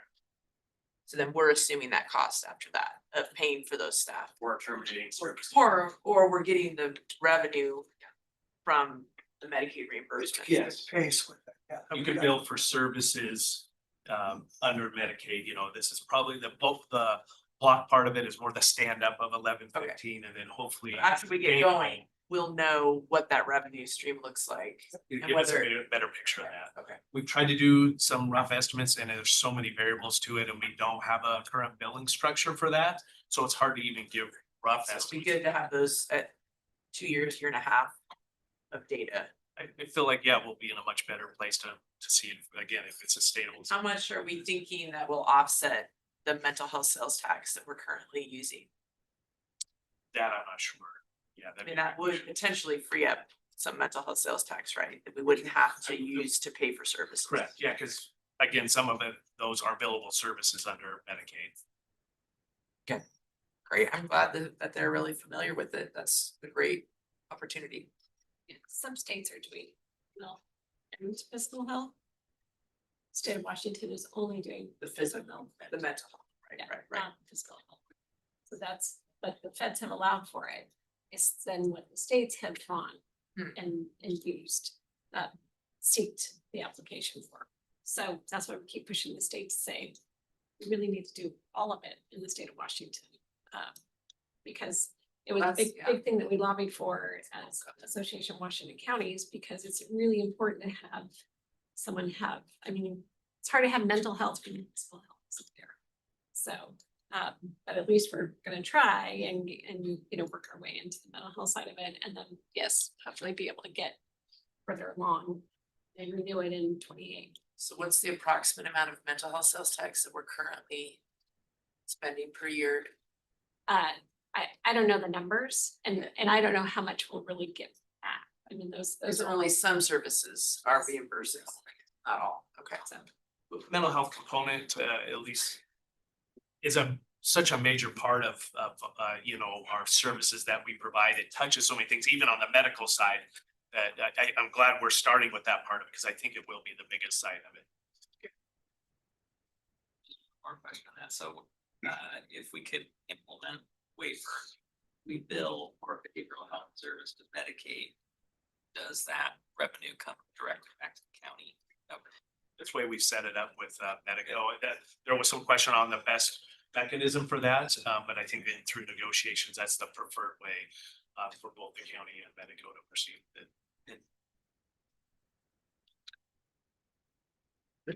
Are you, next? Quick question, one more for Pam. Yeah, go ahead. Can you give us any sense about, I know medical contracts have gone way up, we've talked about that. Where this price maybe lands in comparison to any other jurisdictions that we know of? Do we have anything on that? We don't. We know that Medico has picked up several counties in the state just recently. So we need to go examine those. No, I have no data. We did when we were signing the contract back in February with EverHealth, Right, yeah. and we were right in line for many populations. We were in, it wasn't just us, it was on the other counties. At that time, I think there was 8 counties in Washington, but that was with And EverHealth. this is in line with that. Yeah, and this is actually, if you take, especially if you take the 1115 waiver out, this is slightly cheaper and much cheaper than the 35% increase we were looking at. Yes, yes. Not to mention, this is very in line, if not in line with the other costs that were proposed to us from other providers. Everybody was all about the same range when we had that presentation a few months ago.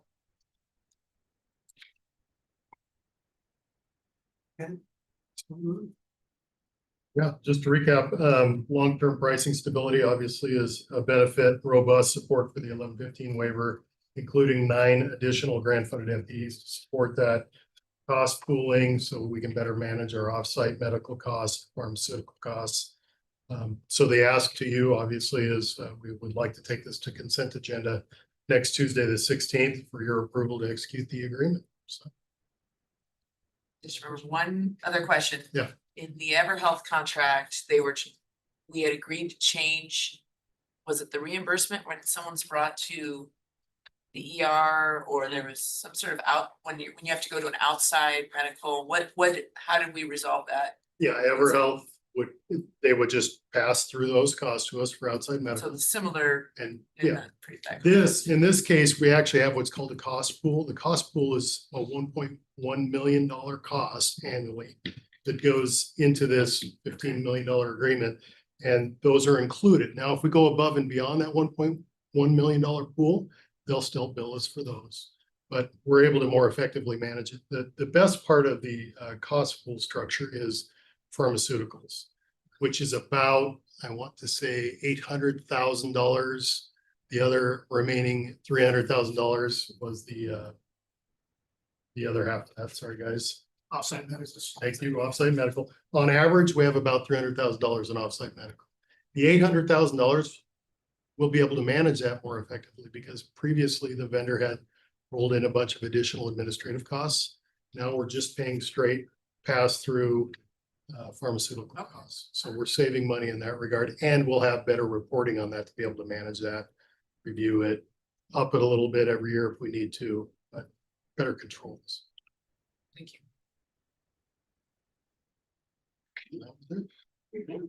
Thank you very much. It's exciting. Thank you. Okay, so I think much better. we're going to continue the item L. After our 2 o'clock. Okay. Okay, and then after we have executive sessions, will we do that before I continue? We'll continue the item L and then we'll go for our executive sessions this afternoon. Well, how fast can we just get through item L? I have no idea. You guys are supposed to be starting thing right now, so we can do L this afternoon. Okay. Yeah, continue to this afternoon, we'll have a legislative session. Go into the regular legislative session and then executive session. So should be before then.